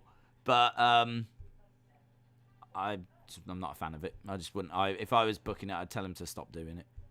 If you just focus on how you can beat up the other person. And honestly, you can achieve the exact same thing by doing a standing moonsault rather than doing it and then having the other person push you and whatnot. You run the risk of it not landing quite right, and you run the risk of the move looking a bit cringe. I think you could just hit like a standing moonsault and it'll actually look a lot better with the impact. Whereas if you actually do it that way, you run the risk of the rotation not coming round quite right, and you run the risk of it not looking as good. So it's not a big deal. It looks different and unique.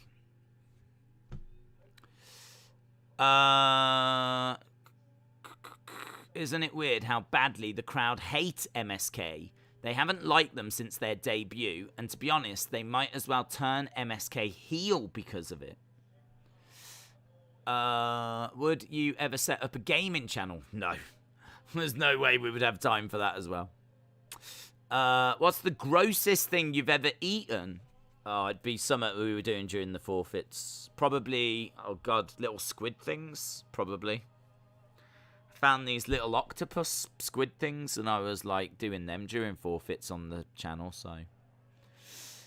Fabian said, I think in long term, provided they don't change the format and style, NXT 2.0 could end up being better than Raw and SmackDown. Maybe. I think NXT was always better than Raw and SmackDown for me. Maybe not its more recent incarnation, but I think the older version of it was like when it was on the network and it was an hour. I always thought that was the best hour of the week. So I think, yeah, you know, you've got potential for it. But there's maybe just a couple of things that you definitely need to just iron out and just smooth over. James said we need Riddle and MSK Treehouse segment. Austin said you should stream a video game one day. Wheel of Fun, we missed that, said Team CB. Quit football and do gaming.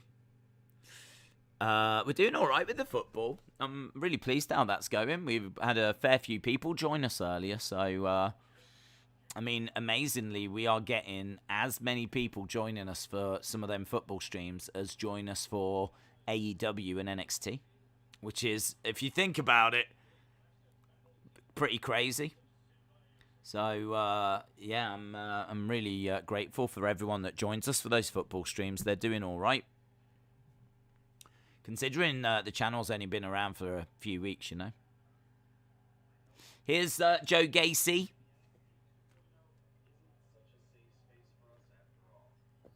NXT 2.0 isn't such a safe space. We don't need violence to settle our differences.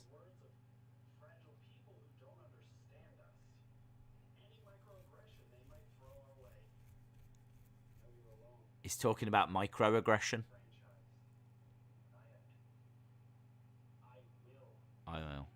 I will speak for you.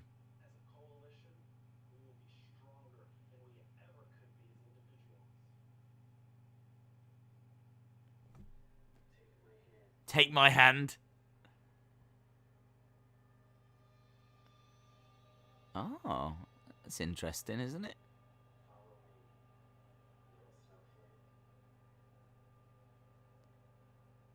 That's interesting. I like how they've presented Haaland there. So it looked like he was talking to us, but he was actually talking behind glass to Haaland. Where's Haaland? It looked like he was in some sort of prison. That was good, wasn't it? I thought that was interesting.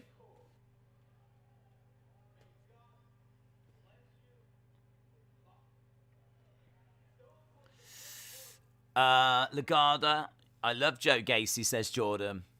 Is he becoming a cult leader or something?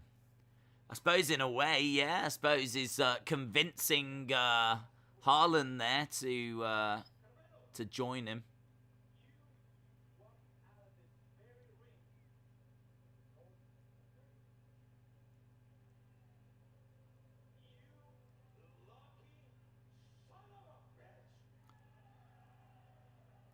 Okay, Escobar having a few choice words for Carmelo Hayes. It seems to me that your luck has just vanished. Lady Taker's in the ring.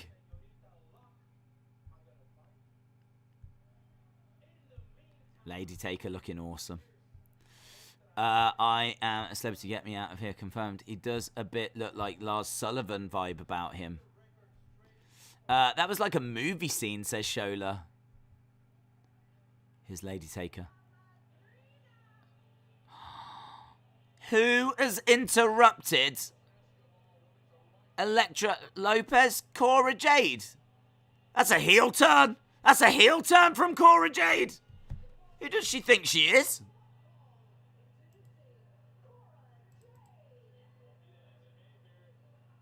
Idiot.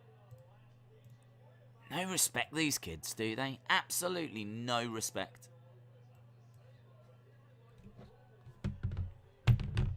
Cora Jade.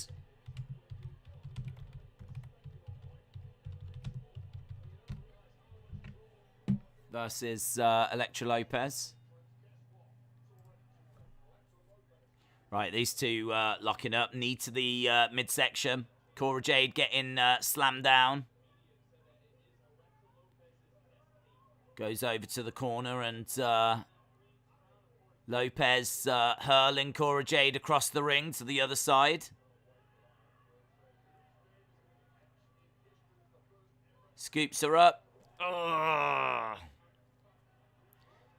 Get kind of like sort of Paige vibes from Cora Jade. Elektra Lopez scooping up Jade, slamming her down. Some of these slams are pretty moody, man. Legado del Fantasma, loving what they're seeing. Strikes the midsection. Big strike coming in by Cora Jade. Cora Jade. I'd like to see Lopez, Raquel Gonzalez eventually. Lopez needs a bit more, obviously, experience in the ring. She hasn't had that many matches. Lopez hurling Cora Jade. Taking the time, going over, grabbing Cora Jade. Middle of the ring, she picks her up. Oh, Cora Jade going for the pin, and Elektra Lopez managing to kick out. Big clothesline, Cora Jade goes down.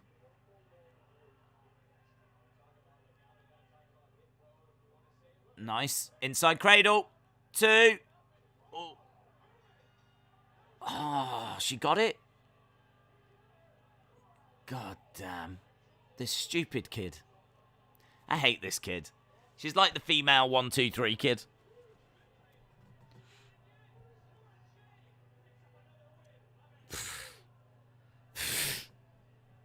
Stupid kid. Stupid booking. I hate this show. I hate this show. The disrespect shown to Elektra Lopez. Unbelievable. AE-dub. AE-dub. AE-dub. AE-dub. I'm not watching this show anymore.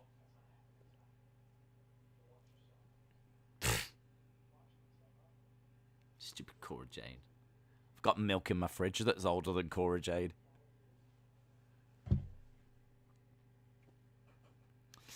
Ciampa and Bron Breakker just having a few words. The crowd in absolute shock silence right now. There is silence inside the NXT arena. Here's EO. They're like, quick, just get EO out there. Well, there's going to be a riot in a second. We need to do something here. EO Shirai. Right, I don't know who the 3 people are in this match.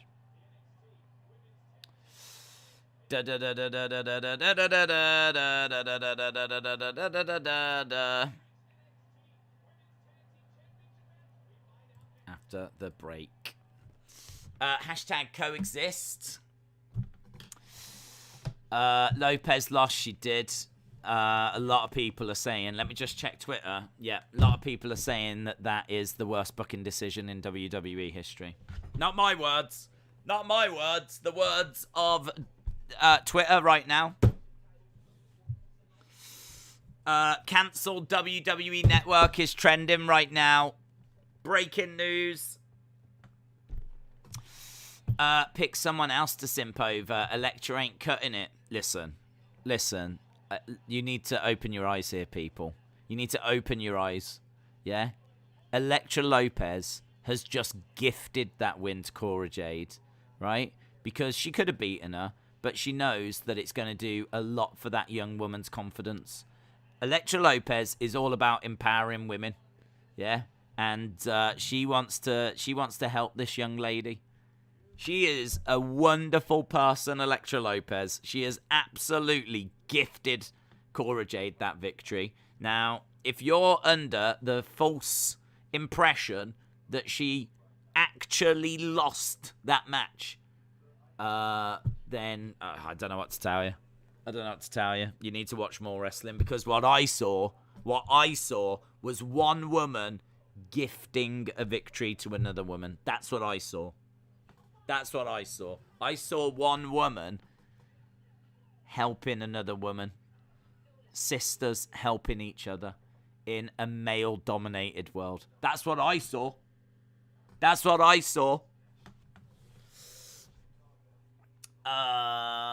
You are a simp. I'm a truth teller. That's what I am. I'm a truth teller. I saw sisters helping each other. And do you know what? It brought a tear to my eye, it did. It brought a tear to my eye. I think what Elektra Lopez just did there, in sacrificing herself for the greater good, I thought was very touching.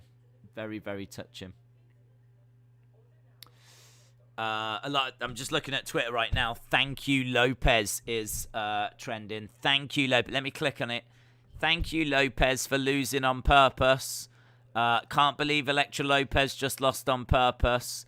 Elektra Lopez is the GOAT. What an amazing woman putting over a fellow sister. She is the best. Elektra Lopez is amazing. We're so lucky to have her in NXT 2.0. Everyone knows Cora Jade didn't just really win that match.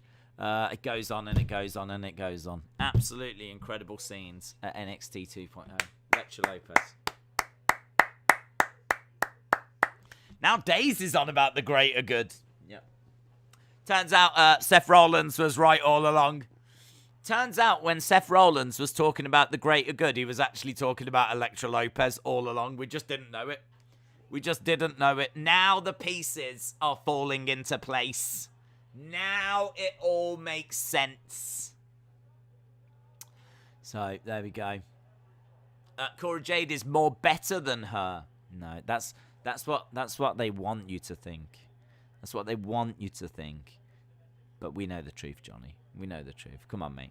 We know the truth. It's right there in front of your eyes. Open your eyes, Johnny. Just open your eyes. Poor Daze. You didn't want Elektra to lose. I didn't want Elektra to feel that she had to do that, you know. I think it's very important that these kids learn how to win on their own. And I think being gifted victories, I don't know if that sends the right message. But who am I to question Elektra Lopez, hey? Here is Grayson Waller. Daisy's going to start wearing drip suits and doing a villainous laugh. Well, it wouldn't be like me to do a villainous laugh, would it? So, that doesn't sound like me. I'm here for one reason, and one reason only, says Michael. Bron Breakker. Alexa Bliss Gamer says, hooray, Lopez lost. A lot of people are saying that. A lot of people are saying, hooray, Lopez lost. Celebrating the fact that she did the right thing. She gave that victory to Cora Jade, and a lot of people celebrating the fact that she gifted a victory. So right, we've got, I don't know who these women are. Persia Parotto. I don't know, what a silly name. Persia Parotto. Persia Parotto. And Jessi Jane. There we go. Right, we've got this match now. This is happening. This is a thing. Here we go.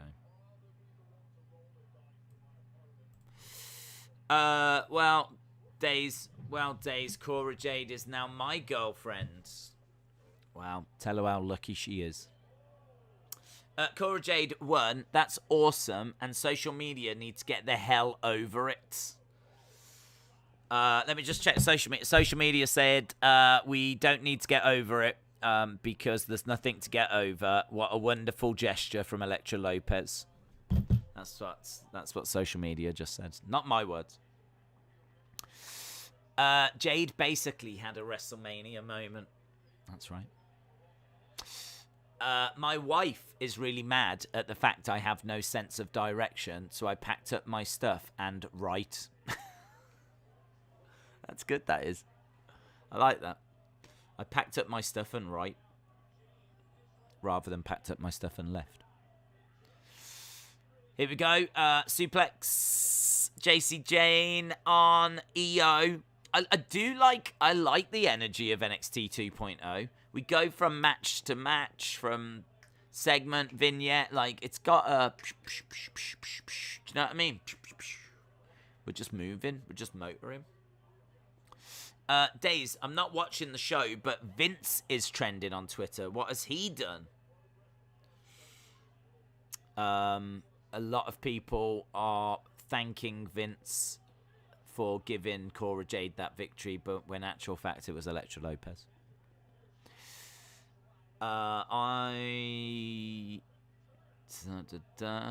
Let's go Persia, says Vin. Darby Allin, Lady won because Lady Taker helped her out because she's new. She wants her to get used to winning without effort so that Elektra can beat her unsuspectingly. Elektra is generous and smart. James Kenny, I am so grateful that you are a member of this community. It is so great to have educated wrestling fans joining us for NXT 2.0. So, James Kenny, shout out to you. An extra mega special shout out to you. Wonderful comment. That is comment of the day so far. Well done. Comment of the day. Absolute brilliant. James Kenny. Legend of our time. How dare you cheat on me with Lopez? You're sleeping on the couch tonight, says Linda McMahon. Oh, you say that a lot, honey buns, but we both know the truth. You can't resist this fire. James Kenny says, no problem, Days. Let's go JC, says Adrian. Some people here are bunkers, and I love it. Yeah, we do have someone called Bunkers. Yeah, that is true. Don15 said, yikes, that was a botch. That was a bad dive. Lol. Major botch, says Daniel. You think swimming with sharks is expensive? Swimming with sharks cost me an arm and a leg. Honey buns? Who said honey buns? Has someone called you honey buns, LSW? What's going on? Give me your beanie, pass it through the screen. I'm afraid technology doesn't work that way at the moment. Legend Killer said, Elektra Lopez, you are a legend. Yes, Legend Killer. Special shout out to you, Legend Killer. I'm really pleased that we've got well-educated wrestling fans as a part of this community. That is also comment of the day. Vin said it's no longer a triple threat. Loretta said Darby Allin took the skateboard thing from Mark Andrews from NXT UK. Mark used it before Darby started wrestling, says Loretta. Edward, shout out to you. JC, don't be injured. Well, we'll find out when we get back. Airflow Games says Elektra Lopez is my spirit animal. Airflow Games, shout out to you. That's also comment of the day. Simp over Mandy Rose. I don't want to, thanks.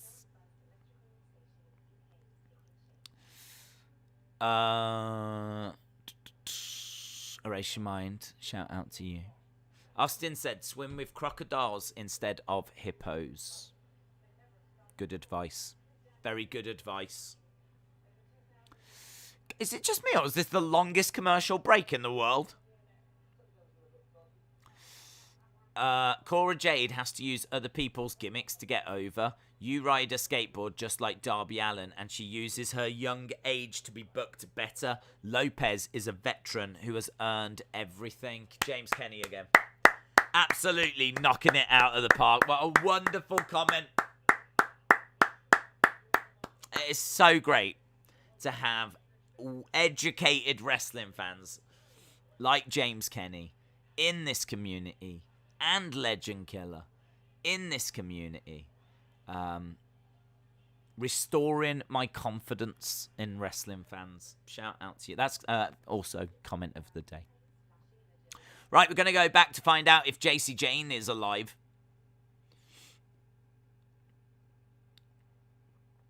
And we have unable to continue.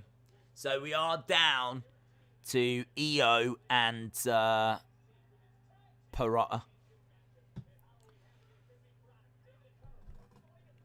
Jacy Jayne, I hope you're well. Let's have a look.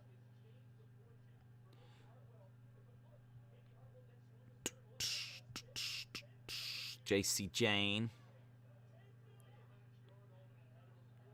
I was looking to see if there's a clip of it. Is there a clip? I don't think there is, unfortunately.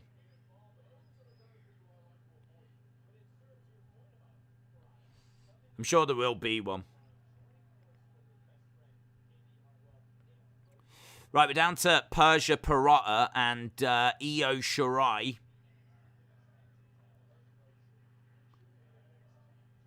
Let's go. Io is the chant. Let's go. Io.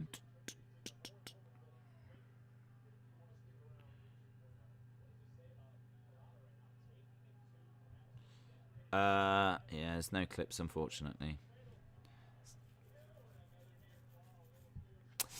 Days, Elektra Lopez lost because she left the Thunder in her gym bag.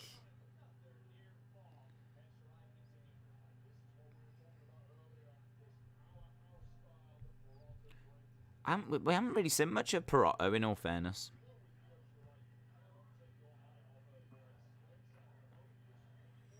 There it is. Oh my god. That's loud.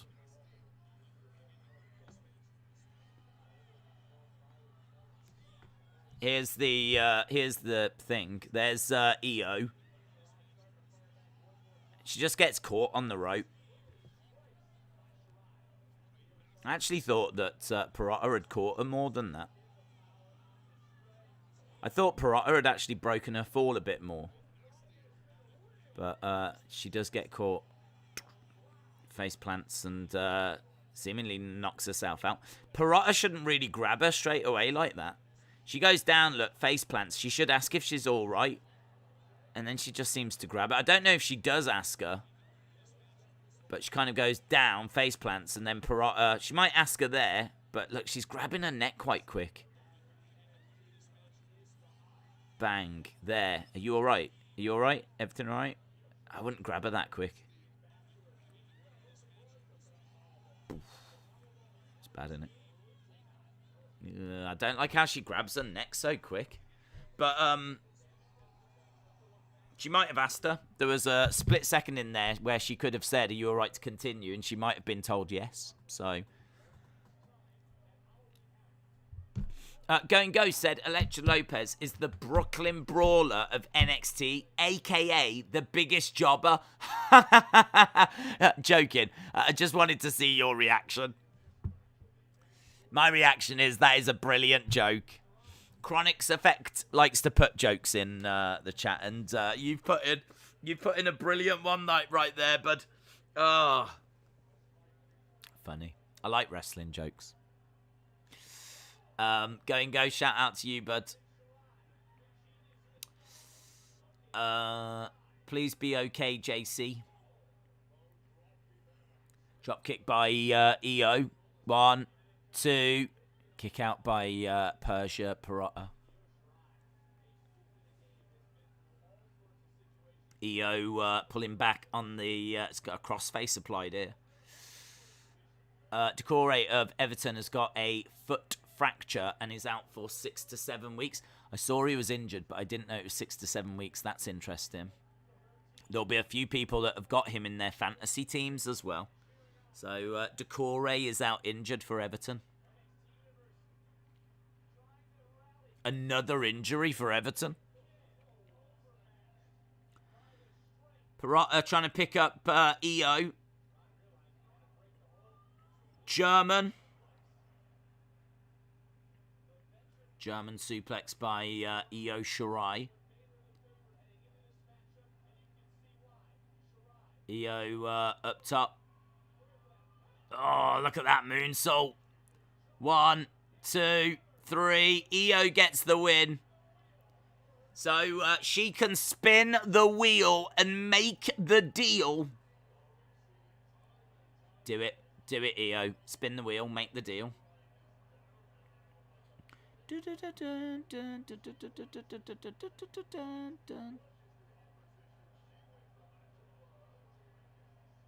Smile on the face of EO Shirai.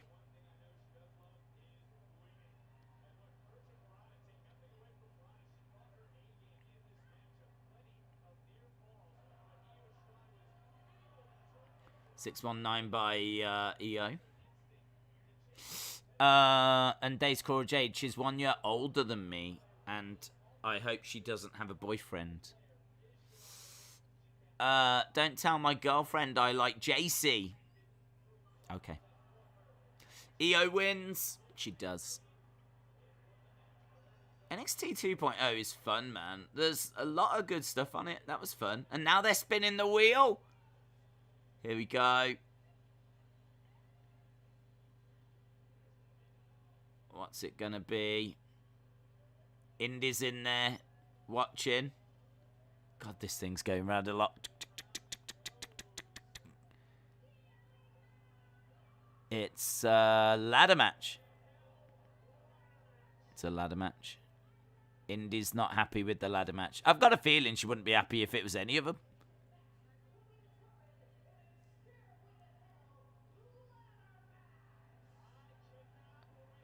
Indi's like...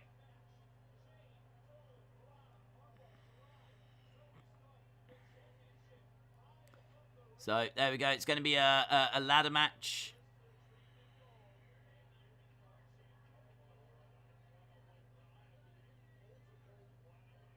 Can I just say, though? I mean, how does that make any sense? So, you win this match, and that means you get to spin the wheel. But it's random. She didn't choose the ladder match. The wheel chose the ladder match. It would have made no difference who won this match. Ah, yeah. You're not so tough now, are you? Break the board. Break the board. Are they beating up Trey Baxter? Yeah, beat him up. Break the skateboard. Stupid code. Hey, Tony. Gone down to the meat market. Hey, ma. Who is this guy? Who is this guy? Tony. The best. Up next, Tony D'Angelo. Yeah. Days, it's still bizarre to me that the Street Profits are Triple Crown tag champs with one title reign being a title swap.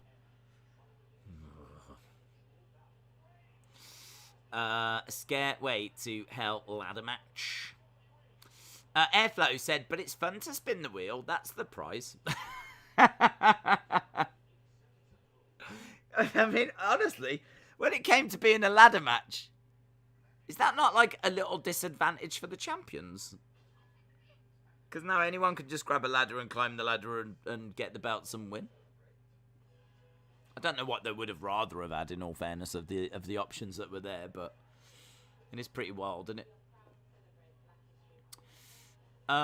Days, I'm eating my favourite frozen treat. It's an ice cream bar. I'm feeling really good, and I'm looking forward to possibly getting paint and brushes to make some custom figures. Austin with his halftime scores plus 5 minutes. Get in your halftime scores, guys. Guys, you're all 6 minutes late right now. You should have sent these in 6 minutes ago, but I'll look past it. Sonny says 6. Liv and Zelina Stan says 7. Austin says 6.5. Who was inside the trunk? It was moving. Yeah, there was a little vignette they did last week where I think it was the producer of the Lashing Out show who wouldn't let Tony on that show. So I think it was that guy. Burn It Down said 6. Real says 2.0. LSW says 6. Funky Fresh says 2 million. Brad G says 6.5. James Chadwick says 7. Robin says 10 out of 10. Anyette says 7. Serge says 6. Johnny Autism Wrestling says 9. Legend Killer says 6.5. 1987 Big Fan says 6. Austin said 6 minutes ago we were laughing at Elektra Lopez losing, though. I hate you. Anthony 2.0 says 7.25. Cowboy 420 says 7. Erase Your Mind says 7.25 out of 10.5. Wild. 6.5 because Elektra Lopez lost. Ronnie, I hate you. James Kenny says 4 because Elektra lost. I hope Tony has Cora Jade's boyfriend in the trunk. James Kenny, I rate you. I said rate. I'm operating a hate and a rate system now. Sonny says I'm a little flower. Fair play. 6.5 says Adrian. James Chadwick says Tony D has got to make someone sleep with the fishes. Going Ghost says 7 Elektra Lopez's out of 15 Mandy Roses's. Nicole says 0 out of 10 because Elektra lost Nicole McQueen. Shout out to you. That is a wonderful comment. Shout out to you. You're one of the good. You're one of the good eggs. 2 out of 10 because Elektra lost. I am very mad. Come on. She wanted to lose. She gifted that victory to Cora Jade. Come on, guys. Come on. Crown Jewel? Crown Jewel, I've got to pay. £15 if I want to watch it on BT Sport. I'll just watch it on the network for free, thanks. Right, here we go. Here is Oos.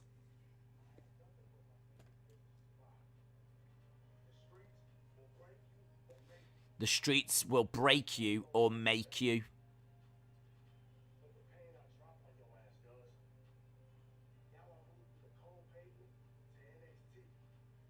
He sounds like an Oos. Has he got blonde hair? Solo Sikoa, the street champion of the island. What's going on? Why is Ikemanjiro sneaking around?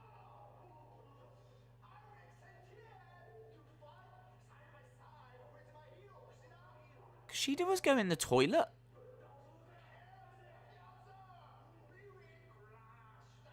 Those toilets look nice in all fairness, though. Why was he using the kids' toilet? Why was he using the little urinal? That's not going to help in the eyes of Vince McMahon, is it? Oh, no, don't tip all his...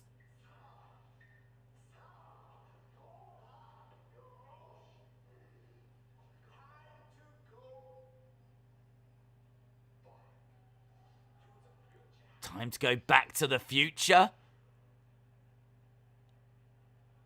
Why is the light changed colour? Who the hell just changed the colour of the light in the bathroom? Why did the bathroom light just go to blue? Hey, Tony!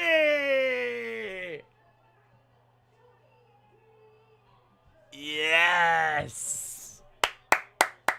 Tony! Tony! Tony! Tony! Tony! Yes!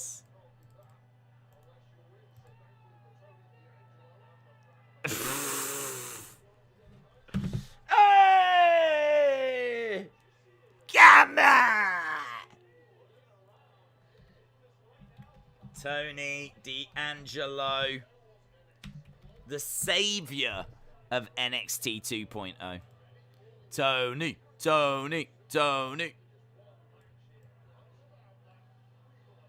Against Rufeng.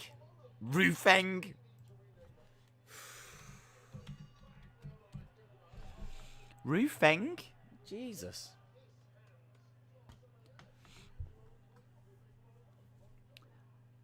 I know, my cousin works in Rufeng.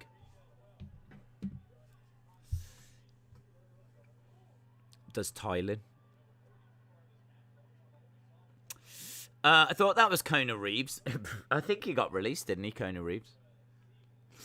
Hey, Tony, how you doing? Oh my God, Back to the Future and Blue, Bathroom Blue. There's a lot going on.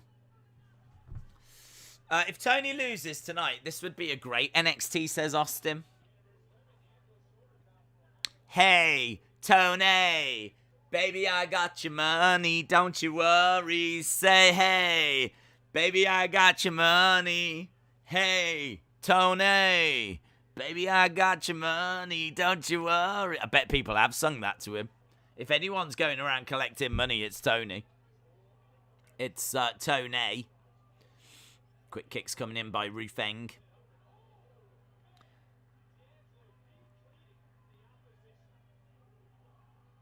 you think he's got a brother that's called Plumeng and Plastereng? There's Plumeng, there's Plastereng, his Rufeng.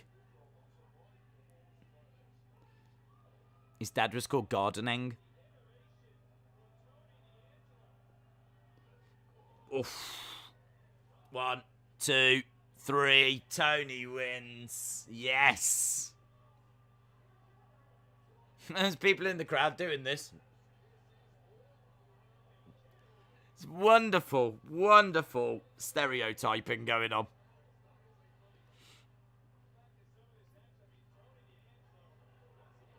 Back elbow by Tony. Dang it, Tony won. King Tony wins.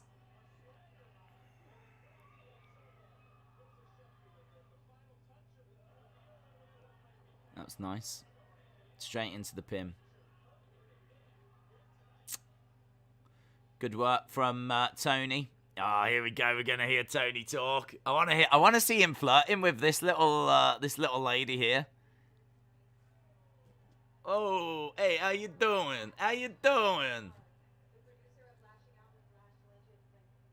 The producer of Lashing Out with Lash Legend has gone missing. Do you know anything about Mark's disappearance? You're being real nosy. You're being real nosy.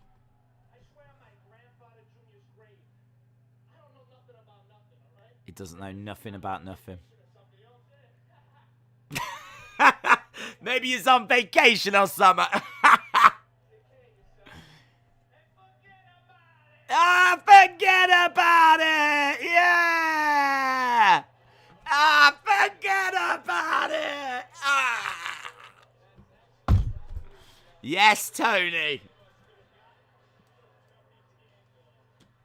Ah, just forget about it. Love it. Duke Hudson in the poker room now. I'm loving these backstage vignettes. They're really interesting.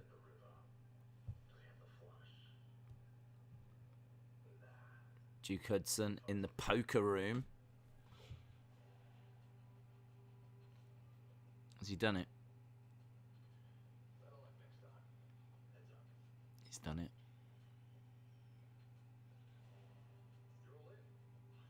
We're just watching him playing poker.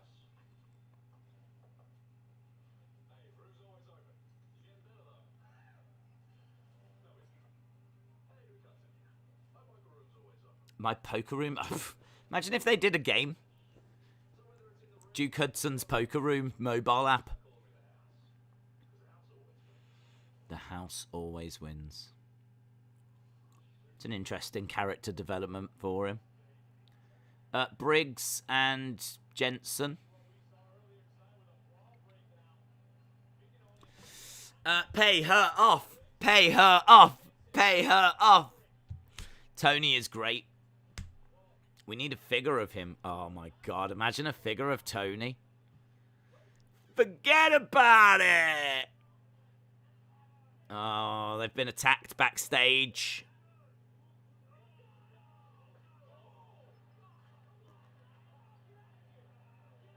Legado del Fantasma, is it? You don't mess with Legado. Yeah, they are. There's Lady Taker. She's still smiling. That's all that matters. Here's Santos Escobar. So, Legado del Fantasma have come out. Tony has humour and is great in the ring. Going Ghost said, poker room. Should that be in the 50 Shades of Grey? We'll let others decide. When does Duke get exposed by Tony for having aces up his sleeve? Oh, that'd be fun. I thought when that dude was in the bathroom that he was going to get a swirly. Look, it's the one who lost to a 5-year-old.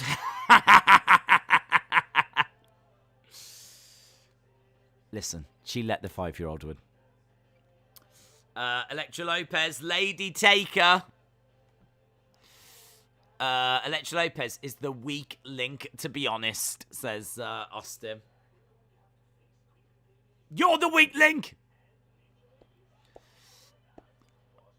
Boss Baby 2 in cinemas on Friday.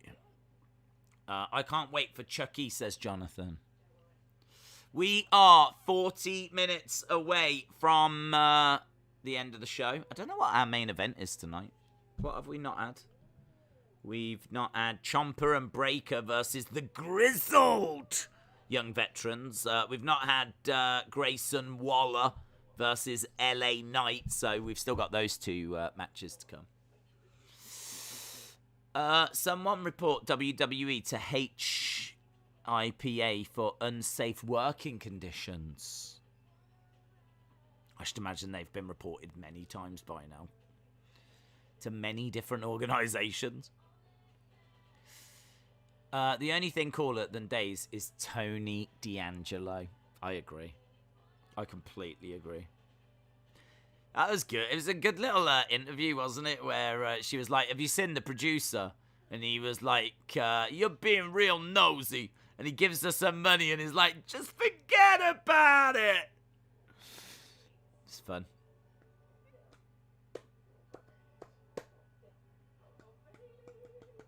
Why are we always disagreeing? I feel like I've always been nice to you, but you seem to always disagree with me just to bully me.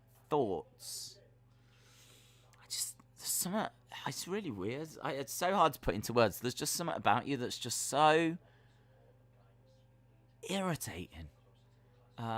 Sometimes I don't even mean to bully you, but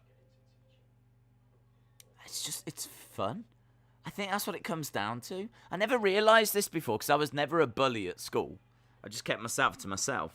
But I think since I've started bullying you, I've started to realise just how much fun it is. I really start to realise and understand now why people do it. It is actually quite enjoyable. So I do think you bring a lot of it onto yourself. Maybe not all of it. But I think we've just got to the point now where I really enjoy it. I really enjoy it. I think it's just important that I'm very honest. And, yeah, I totally get why there are bullies in the world. I thought they were just awful people, but it turns out there's people out there that do deserve to be bullied. And I have to tell you, you are one of them, Austin. You are one of them. Days, is it fun to bully me? I've never bullied you, LSW. I would never do that. We're bullying Austin now, says John. He brings 99% of it, says Serge. That's true. All right then, Days. I appreciate your honesty. Right, we are underway with Legado del Fantasma taking on Briggs and Jensen. Okay. Legado de Fantasma. Briggs and Jensen. This match can't go on for too long, as we said. We've still got 2 more matches to go. I think it's Del Fantasma, isn't it? Legado del Fantasma. Del Fantasma. Boom. Burn It Down says we enjoy it as well. This isn't a bully-free zone. No, we've never claimed that it is, in all fairness. John says, yes, Austin is a very annoying person. He is so annoying on Twitter, and, like, you just don't ever want to talk to him. Well, this has spiraled out of control, hasn't it, Austin? Now we've got other people jumping in saying how annoying you are. We should dial this back. This could easily get out of control. I'm going to say something nice about Austin.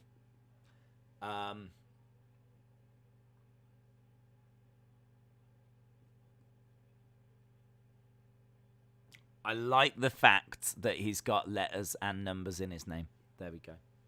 Jason Peace, shout out to you. Airflow says bullying Austin is just a way of life. It's just a way of life. It's just how we get through the streams sometimes, you know. Rashawn said, Days, it would have been better if you did the Crown Jewel predictions tomorrow instead of last week.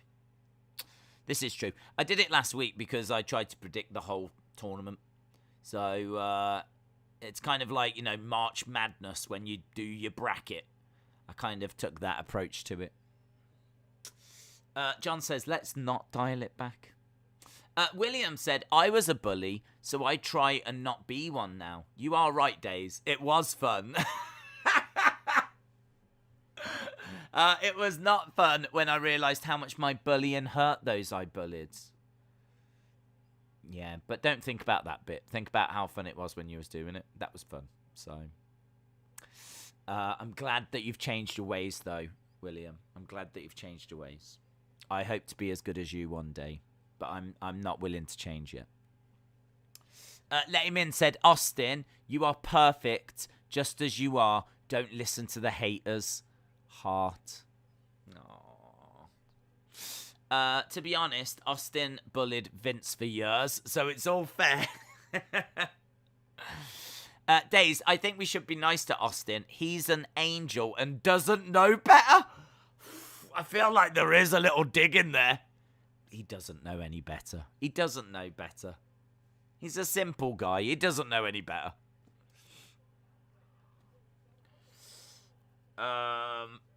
Right, we probably should focus on NXT. We got 36 minutes.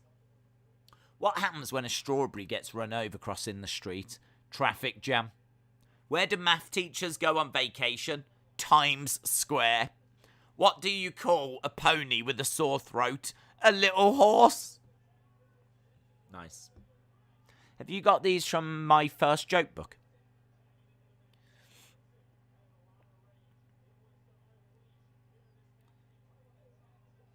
Boom, look at that. Picked him up. Hurled him down. Big boot as well. Whack him wild. He's getting decimated at the moment.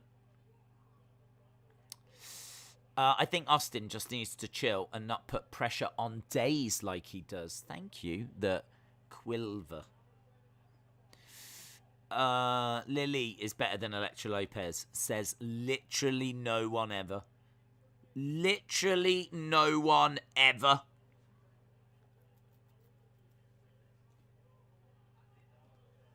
Oh, big strike. Santos Escobar goes down.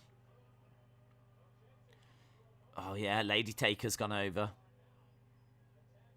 Lady Taker's gone over to check on Santos Escobar. Do you think if I went to an NXT house show and fainted, she might check on me? What if, like, she was coming over and I went... Oh. Like that, and I was like, oh.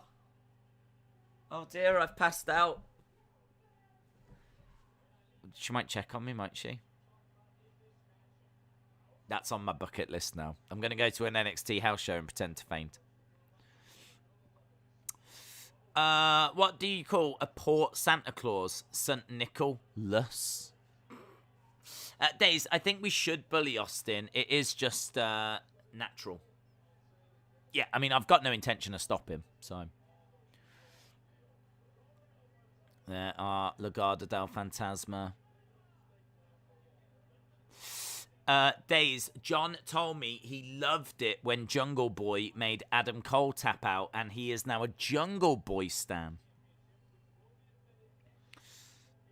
I can believe that. I can believe that. Jungle de Oria is what he's going to be calling himself soon.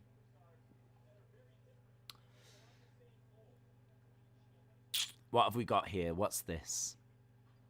We've got another vignette. They're filming a lot of stuff off location, aren't they? Here's Raquel Gonzalez. Chiquita. Mandy, Chiquita, you've bitten off more than you can chew. I'm not really bothered by this match. When they see me, they stop in their tracks in awe.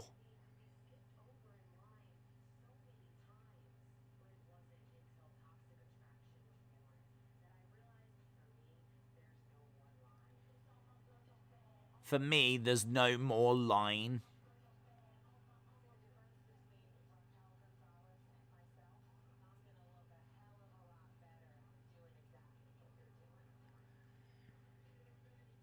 I wonder why Mandy Rose went back to NXT. I wonder what the thought process was. I wonder why they sent her back.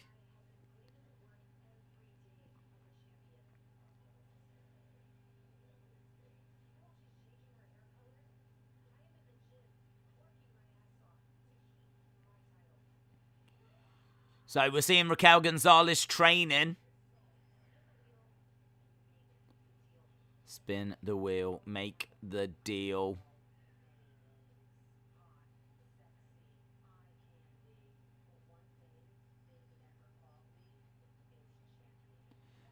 The one thing they've never called me is champion.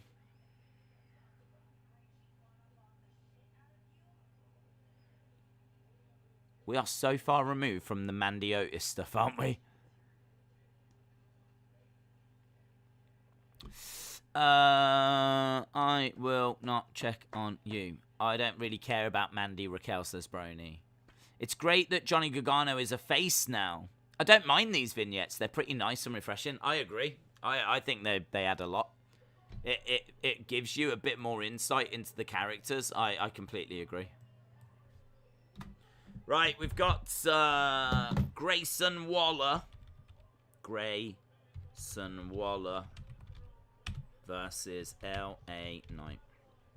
Really thought LA Knight was getting called up as part of the draft. I really expected him to be on the main roster by now.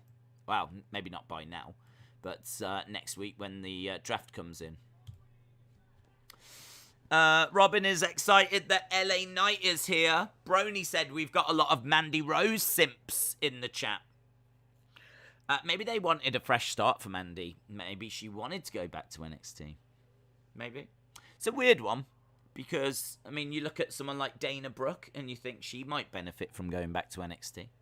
And you could probably go down a bit of a list of people that might benefit from going back to NXT. So it's a bit weird that Mandy Rose is the one that's been, out of everyone, chosen to go back. But hey-ho, it is what it is. They needed to try and get more sexiness on NXT, but Vince forgot about Elektra. I bet he's not forgetting about her now. Legend Killer, shout out to you watching NXT 2.0. Brony said, I expected LA Knight, Cameron Grimes, and Dakota Kai to get called up. Kevin said Elektra Lopez is going to headline Bristol Mania. When's that? Definitely down for that. I don't even care if it's a £100 pay-per-view. Pay it. Or pay double. Unbroken 1010 said, all these wrestling names sound like something out of a Russian spy novel. Perhaps that's what they've got. They've got a Russian spy novel. They're just working their way through. As each character arrives, they just pick the next name. Imagine at Crown Jewel, here is your winner. And still, Universal Champion Roman Reigns. And then we hear Solo Sikoa's music, says James Kenny. I wouldn't know what it sounded like. Brony said, did we do halftime scores? We did. We did. And it was very, very interesting. I still haven't watched Halloween Kill, says Austin. It's on Peacock, isn't it? Vince forgot about Elektra, says Anthony 2.0. Legado del Fantasma should have been called up instead of Hit Row, says Brony. Days, don't give them ideas to raise the price. I'm sorry, is there actually a Brestlemania? I mean, I would Google it, but I don't really want that in my search history. Now I see why you like all the wrestling, James Chadwick. Yeah? Now I see James Chadwick likes all the wrestling. Just as Brestlemania is coming up. No? Yeah? I got you. I got you, dog. I got you. Eva Marie could make a career in NXT 10. I'm so excited for NXT 10.0. 10.0 is going to be insane. Apparently they're going to add VR when we get to 10.0. I will attend Brestlemania. I'm going to be part of Brestlemania. Brestlemania. Here's William Hensey. You know that William Hensey was asleep like this, like dozing off. Asleep. And then he just heard me say Brestlemania and he was like, right there, wasn't he? Brestlemania? Question mark. I mean, he's on Google right now. Just like...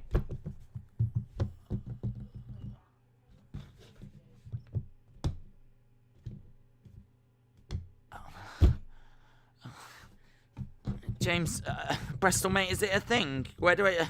is it on Fight? Send. He's in a blind panic right now. In my head, that's William. William has gone from being fast asleep to now scouring the internet like you've never seen. Here's Dakota. Dakota burying things. Next week. Dakota Kai. What about Booty Mania? What are they doing? Ikemen Jiro's jacket. How many lockers has he got?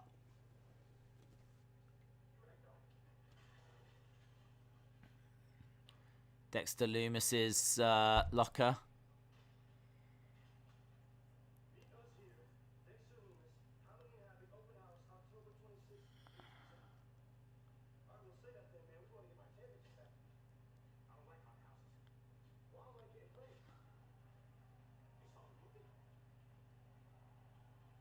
There's a locker that's got a few spooky things in. Here's Grayson Waller. What happened to Kaylee Ray? I don't know what happened to Kaylee Ray. I feel like we saw we've seen her a few weeks back. Bout it. Have I been living under a rock? Who the hell is LA Knight?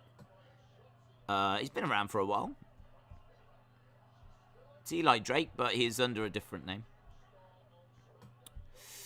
I have topless men on right now and a topless woman. What do you mean? What do you mean?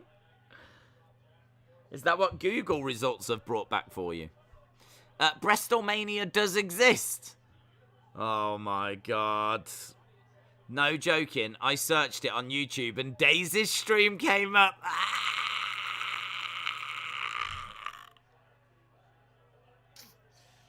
This is Brestlemania.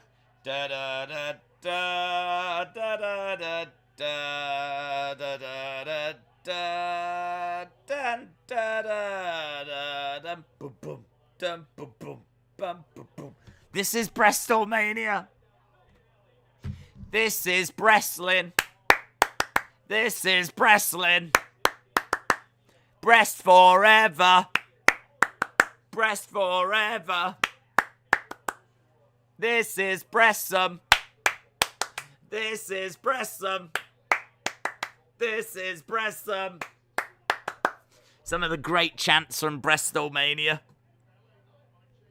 Breast, breast, breast, breast, breast, breast, breast, breast, breast, breast, breast.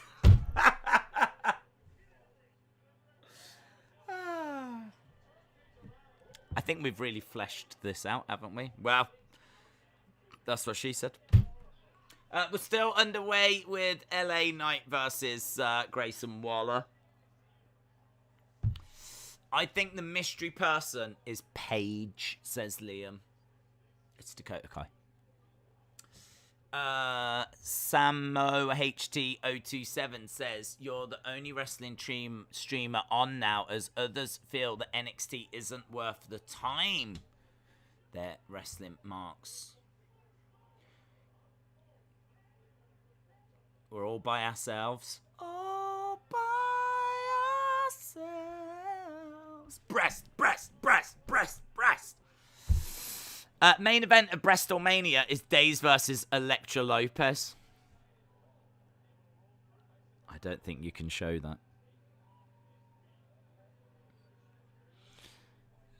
I mean, I would imagine we will satisfy the 18 to 49 demo. Let's put it that way. Have you watched The Crown? No. I've got way too much respect for myself.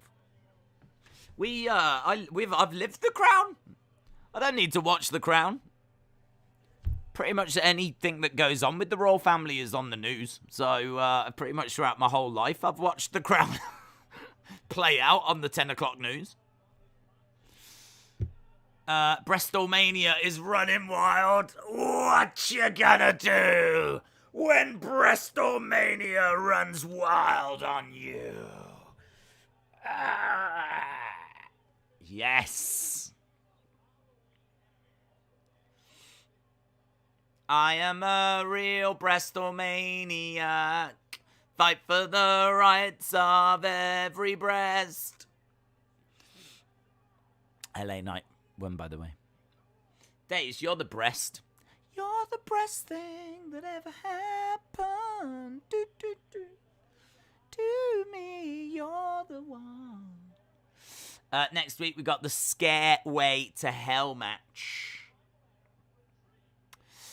What if you were secretly related to the Queen and didn't know? Wow, indeed. I think I am because I'm British. I think we all are. I think that's how it works. What's the difference between arm hair and leg hair? One's longer than the other. That's what... No smut. Main event at Breastlemania is an eye-teat match. One of them I won't name hates NXT UK just because Canada didn't get an NXT. How many tickles does it take to make an octopus laugh? 10 tickles. Honestly, I swear, you've got my first joke book from Penguin. Penguin Publishing's My First Joke Book. I mean, it's still hilarious. What you gonna do when the breasties run wild on your face?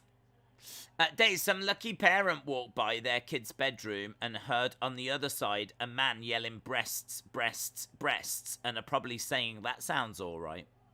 This is true. This is true. But we don't aim for the kids market. This is aimed at 18 to 49. I've been told that's the demo that we've all got to go for. So I tried to pitch this for 18 to 49-year-olds. That's why I don't do toy hunts anymore. Because now all of my content is 18 to 49 because Dave Meltzer tells me that's the demo I've got to go for. Apparently it's very good for advertisers. I need a joke book, says Airflow Games. Just write down the ones that Chronic Effect says. You'll have a joke book in no time. Solo Sokoa's debut is next week, says a deal. Hodgepodge Fun said, I predict that Roman Reigns is going to hold on to the Universal Championship for 1,924 days. Days, are you friends with any other wrestling streamers? Yes. Quite close to Football Days. But I don't think he does wrestling. I'm not sure. I'd have to check in with him. So, yeah, I am a big fan of him. And I bought some streamers, if that counts, for a party that I never had. I think they're still in a cupboard. So I'm very close to them. So yeah, I am definitely in with the influencers. Let's put it that way. Chronics of X said, I'm on a seafood diet. I see food and I eat it. Days, I can't watch you now then that you're not 18 to 49. No, I am 18 to 49. I've told you that's the demo I'm going for. Are you older than 49? Are you boomer? King of the boomers? Or are you younger than 18? Are you a child? What are you? Boomer king or child? You're either child, my demo that I'm aiming for, or boomer king. That's how it works. Football Days is a beautiful man. He's a good guy. He's a good guy. Starting out in the world, tries really hard. He's done some excellent work. He works harder on his graphics than what I do, I can tell you that much. I'm trisexual. I try anything, says Unbroken 1010. Days, are you friends with any other wrestling streamers? I answered that one. That has been answered. James Chadwick says, forget Puppet Watch. It's now Breast Watch. Pub! What you on about? Oh, that's typical of you to take it too far. We're all here just having a nice little innocent laugh and a joke and all that. And then, here comes James the Perv Chadwick. Oh, forget Puppet Watch. It's now Breast Watch. Do you know what I mean? That just rang a little bit too true. You know when something, like, you read it and you go, oh, he meant that. He actually meant that. Oh, I don't even think he was joking. Oh, I think he meant it. Oh, I'm on Breast Watch, I am. That's why I watch so much wrestling. I only like to watch the ladies. And the men. Especially the ones that have got their breasts out.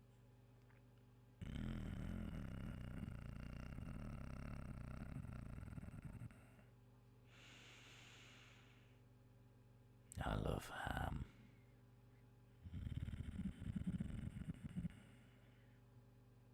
That's my James Chadwick impression. It's very good. It's very powerful. A lot of people are saying I'll be up for the Oscar.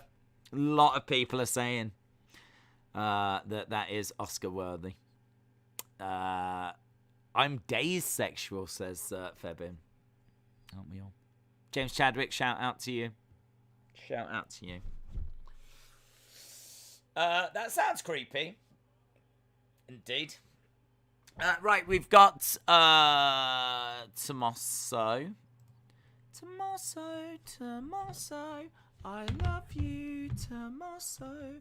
Only a day away. I don't know how you spell it. Tommaso, things like that. Tommaso, might be two M's. Who cares? Tommaso and Bron Breakker. Here he is. Bron Breakker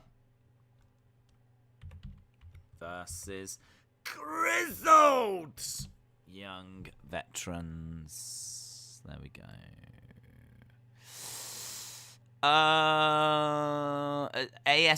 ASMR stream. Do you think those people that did those streams like cringe now? I went on a channel the other day, right? And there was a girl that was reacting to Nirvana. And she was watching How Do You Sleep? Where Did You Sleep Last Night? It's a great song from the MTV album. And I was like, oh, I'll watch this. So I watched her listen to it for the first time. And she was like getting emotional and everything. And she was like, this is amazing. His voice, it's so raspy and all this. And it's like, yeah, whatever. It's cool. And I was like, you know, she seemed like a nice person. And I was like, what else has she done? And I looked, and she'd done a load of ASMR. And it was like her eating and all this. And I was like, oh, she surely regrets that now. She surely regrets that. She's changed her content now, and now she's started to do these reaction videos. I don't know who this woman is.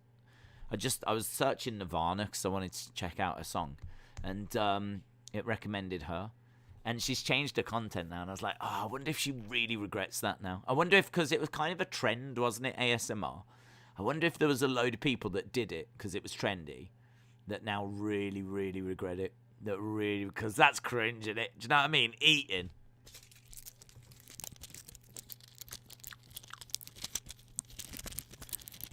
Let it tingle. Let it tingle. Can you hear that? Can you hear the sound? We're in a forest. And there's fairies. And one of the fairies looks like Austin 316.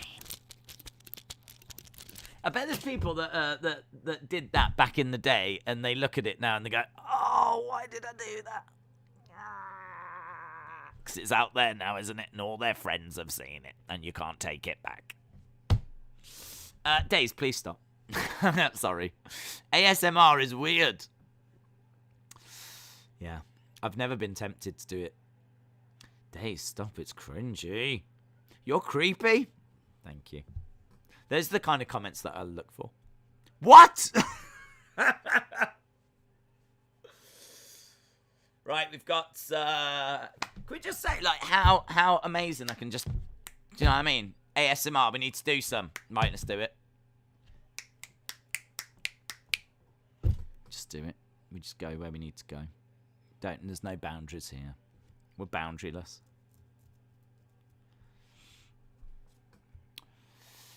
ASMR junkie over here. What, are you still loving it? I mean, there are channels that still do it. But I think there's a lot of people that jumped on the bandwagon that don't do it anymore. Brony says, I enjoy ASMR. It relaxes me. Oh, did you enjoy that then? Brony. Brony.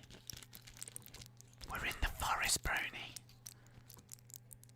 Stepping on the branches. Oh, look, there's Vince.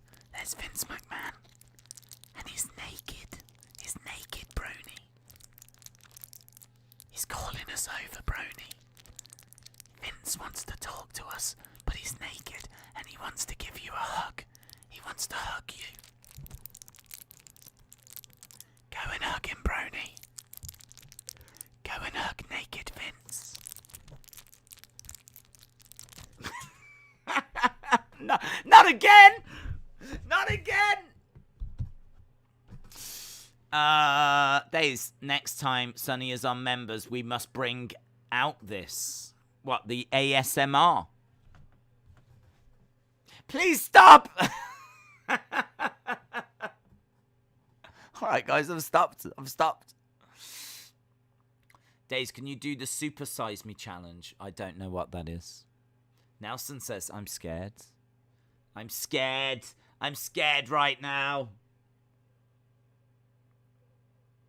Think about that, though. Imagine if you did walk in the woods and there was a naked Vince McMahon and he wanted a hug. What would you do? Would you hug him? Would I hug him? It's Vince. I don't know if I'd hug him. I don't think I would. I think I'd be like, are you alright? Do you want me to call someone? I think I'd be concerned. And what if he was crying and he just wanted a hug? What would you do? I don't know what I would do. I don't like it. The visuals. He's naked. And it's all swinging around. Oh, God. And he's standing there crying in the woods. Going, Tony! Tony Khan! Why? Like that. This is a curse stream. To be honest, mate, this is a normal stream. I think if you're watching this thinking this is something out of the ordinary, this is pretty standard. There'll be a lot of regulars out there that are like, oh, yeah, it's the usual. It's the usual shtick. It's the usual Tuesday night stream. Days, you should do an ASMR channel. As well as the football channel, the wrestling channel, the gaming channel that people want me to do. And now an ASMR channel. Let him in, shout out to you. James Kenny said, if you're looking for new funny jokes, does no one laugh at your lowbrow humour? Look no further, because James Kenny's A Joke a Day app is here with more than 1,000 jokes. This app is guaranteed to bring joy. That actually sounds like a good idea. Sonny says it's true. This is normal. WrestleBird said, I'd hug Vince under any condition. Would you? So you're in the woods. Vince is naked. Naked. Yeah? I mean, his 70 odd, his boobs are going to be like down here. Although saying that, he does look after himself, so there might be some tonnage. I don't know. There might be some tonnage. Maybe his boobs haven't gone that far down, I don't know. But anyway, he's standing there, he's naked, he's sobbing, and he just wants a hug. He's got his arms out like this, and he's like, would you hug him? Like, that's difficult, isn't it? I think that's difficult. Because he's an old, vulnerable man, and you would feel sorry for him. But I can't get past the fact he's naked. I'm struggling with that. This has been there have been worse streams than this. This is pretty standard, says Brony. So I take it NXT 2.0 has been then. Yeah, well, I mean, I'm not really that bothered by this much. There might be some people that are, but I'm not really bothered by that. How's it going, Dave? How are you? I haven't spoke to Dave in a while. How's it going, Dave? How's the channel going? Are you still doing horror movie watch-alongs? Have you done any horror movie videos, like your top 5 horror films, and why they're your top 5 horror films? Have you done your top 5 horror characters, and why they're your top 5 horror characters? Have you done your top 5 horror movie moments, the scariest 5 horror movie moments? Have you done these things? Have you? Please respond. Days, what if you both fell in the river, your clothes are wet, and the only way to warm up was to cuddle up and be naked? Oh my god. So I'm with Vince. We both fall in the river. We get out and we're like shivering and we're like, we've got to take our clothes off. I think I would still want to grab like some leaves. I'd want to fashion something. I'd want to get like some twig and do you know what I mean? I'd go full on Garden of Eden Adam. Do you know what I mean? I'd want to get some leaves, twiggage. Vince wouldn't. I think we all know Vince would be like, God damn, pal. He'd be standing there. I would be very English. You've got to remember I'm British. You've got to remember that. You've got to remember. We are shockingly, like, do you know what I mean? Yeah, well, I couldn't. I couldn't. I'm sorry, do what? Naked? Outside? Where I might be seen? But there would be a scandal. Like, I'm very British about it, so I would have to cover up somehow, I think. I must admit, hugging Vince, it would cross my mind in that situation, yes. I pictured Vince made out of stone, but still mobile, and in a patch to the forest with the trees surrounding him a circle. Okay. I would cover up with poison ivy before cuddling naked with Vince and going ghost. What if Vince started running after you? Oh my god, it's getting worse. I'm going to dream about that now. I'll have nightmares. I'll have nightmares where me and Vince both naked and I'm being chased in the woods. That will now happen. So thanks for that. Thanks for that.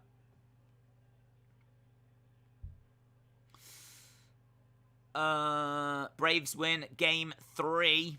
Can you do a breast channel? Sure.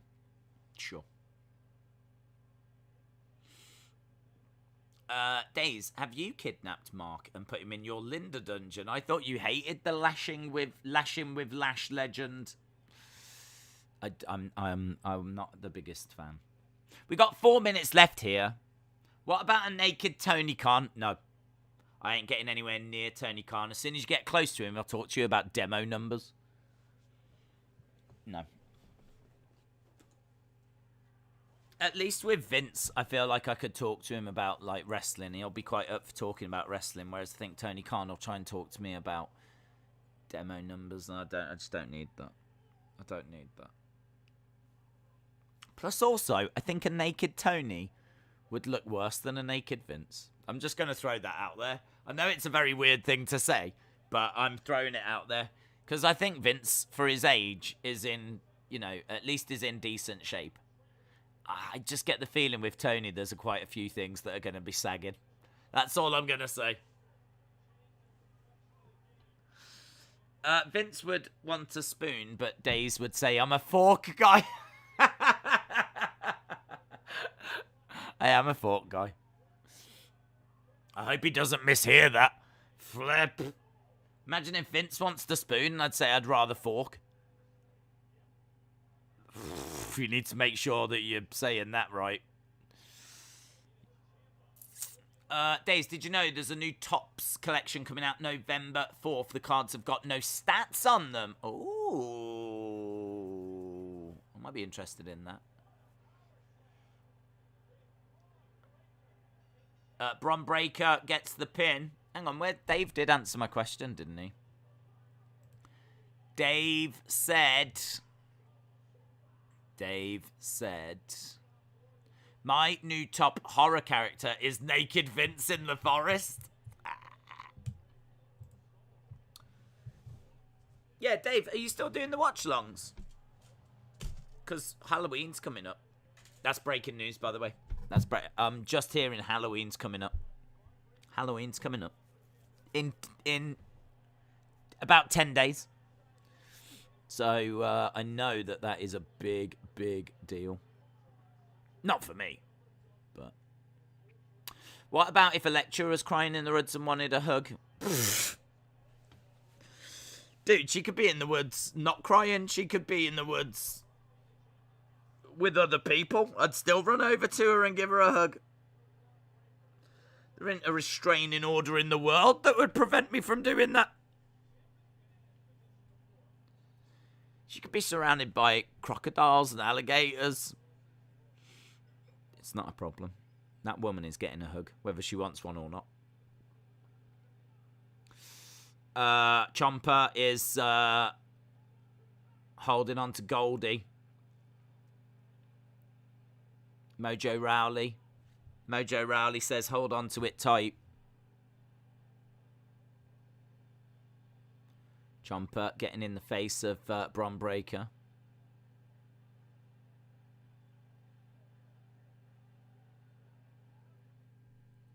And that is it. What? Wow, Halloween. Never knew that. Straight up. Yeah, straight up. I spoke to the people that organise Halloween and they said that they're going to spring it on us in about 10 days. Yep. This just in, Tony Khan will be handing out AEW contracts to trick-and-treaters this year. I've developed an addiction to Funko Pops. I've found a couple of cool ones that I might get. I feel like a naked Heyman would be comforting and cozy, a little smelly but nurturing. Wow. I hope you all have some wonderful dreams tonight. I really do. I really. I hope this stream has helped you. Mark said, I watched the new Halloween movie on Peacock. It was awful.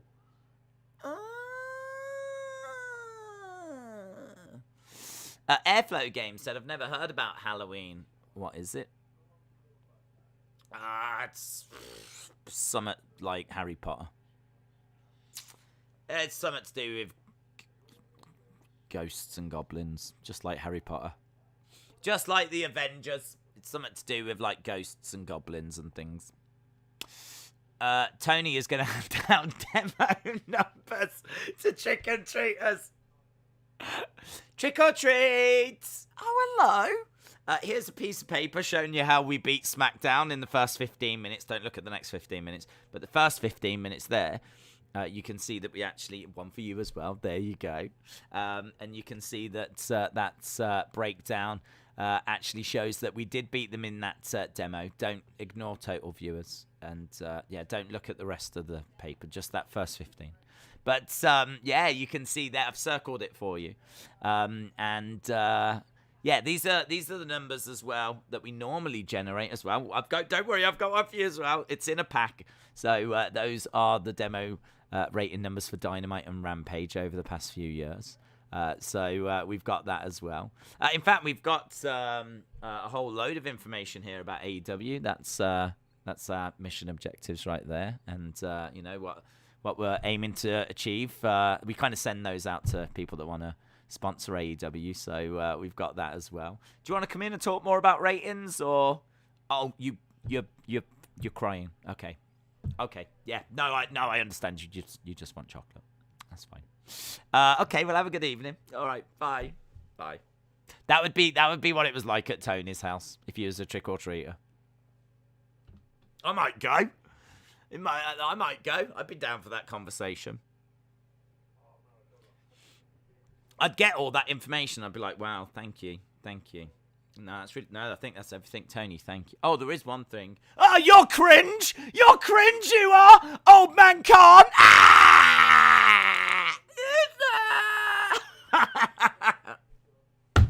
I'd throw the papers away and run away.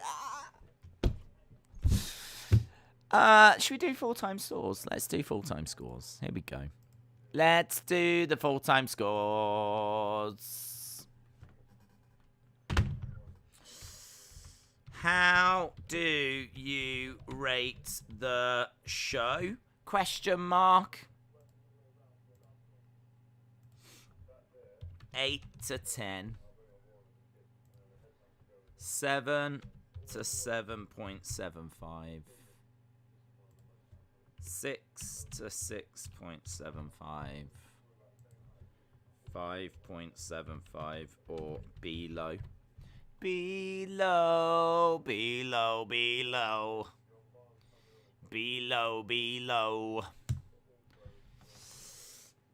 We should Rampage's house yelling old man Khan.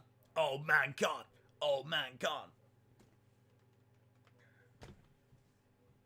Tony, no friends. Tony's only friends are the demos.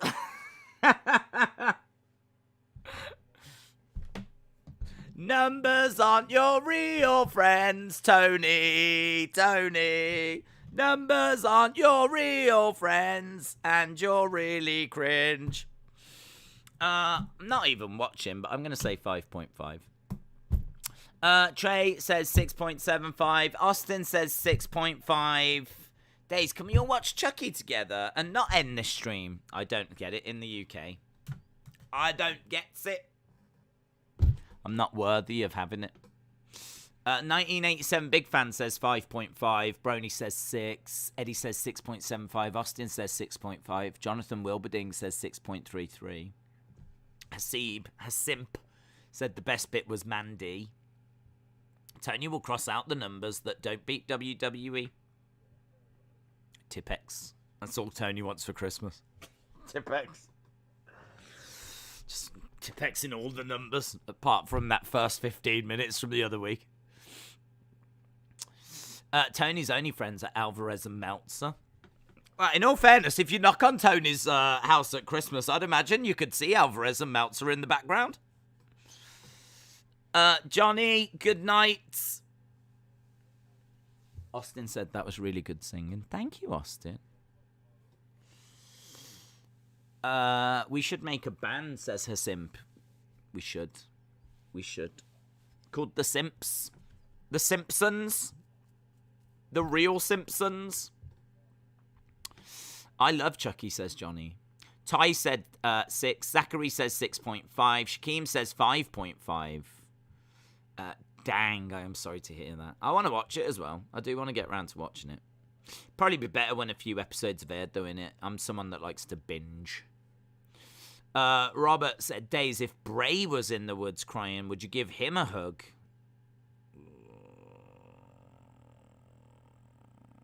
Probably not. I'd be like, because he's a big guy, isn't he? Do you know what I mean? Like, there's a bit of an intimidation factor with Bray.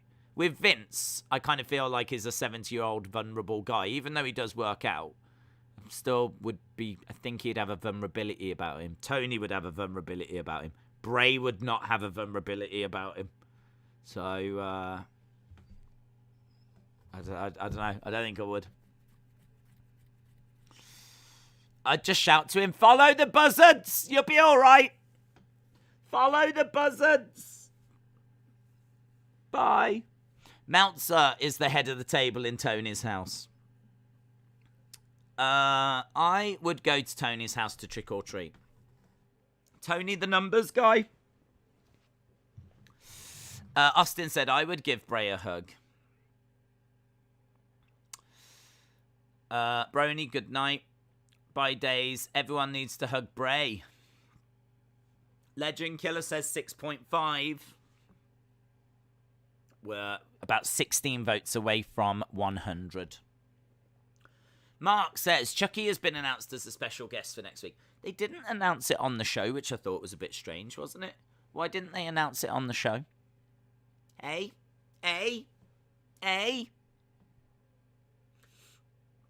Airflow Games said, Days, I am... There's no way I can read the rest of that. And I am. I can see and I am. Days, I am something. Here we go. Days, I am going to Dynamite. And I am going to start a Tony No Friends chant. I mean, I like parts of AEW. I like the show. I always score it quite favourably. You know, 7.25, something around that ballpark. Tends to be where we are. So I certainly don't think it's a bad company or a bad show. But Tony's cringe. He is cringe. He is...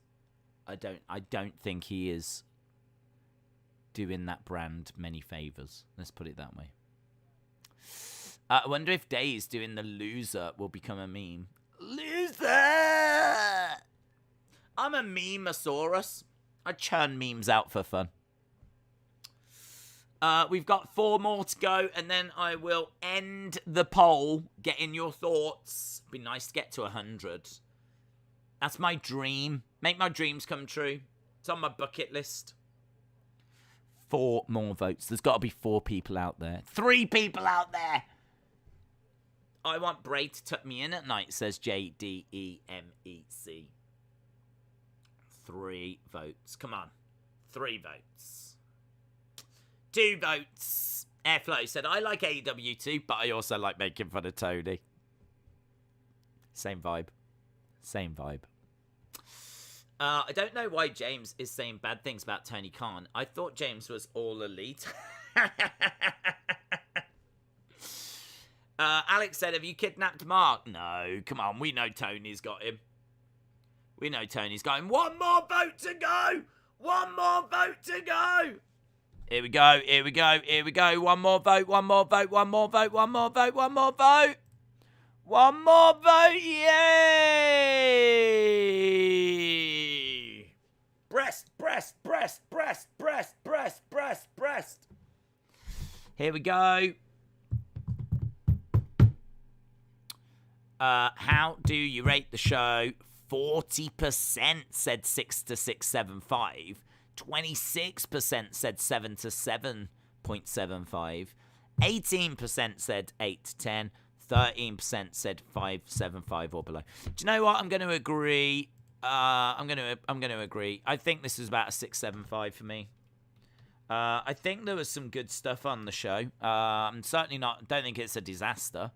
I had fun with it, but I think there's better to come. I think this is a go home for next week's show.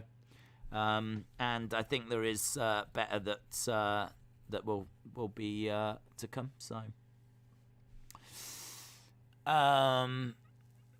Robert, shout out to you, bud. Right on that bombshell, my friends, we are going to wrap things up. So, really appreciate the support. Hope you had fun. Hope you had a good evening and enjoyed spending time with us on this cheeky little NXT stream. We are back Thursday, of course, for Crown Jewel. We're back tomorrow on Football Days for Champions League. I don't know what we're doing on this channel. I might just try and put a little quick video up or something and maybe not do a stream. I'm not too sure. But, I mean, we do have a big day on Thursday. That is going to be a massive, massive day. So I might just try and create some graphics and get ready for that, to be honest. So, yeah, but of course, we're around for Crown Jewel. And then we've got Rampage and SmackDown on Friday and pretty big UFC show and Premier League football. And in fact, tomorrow, I might even have to spend tomorrow doing my UFC research because I ain't going to have time on Thursday.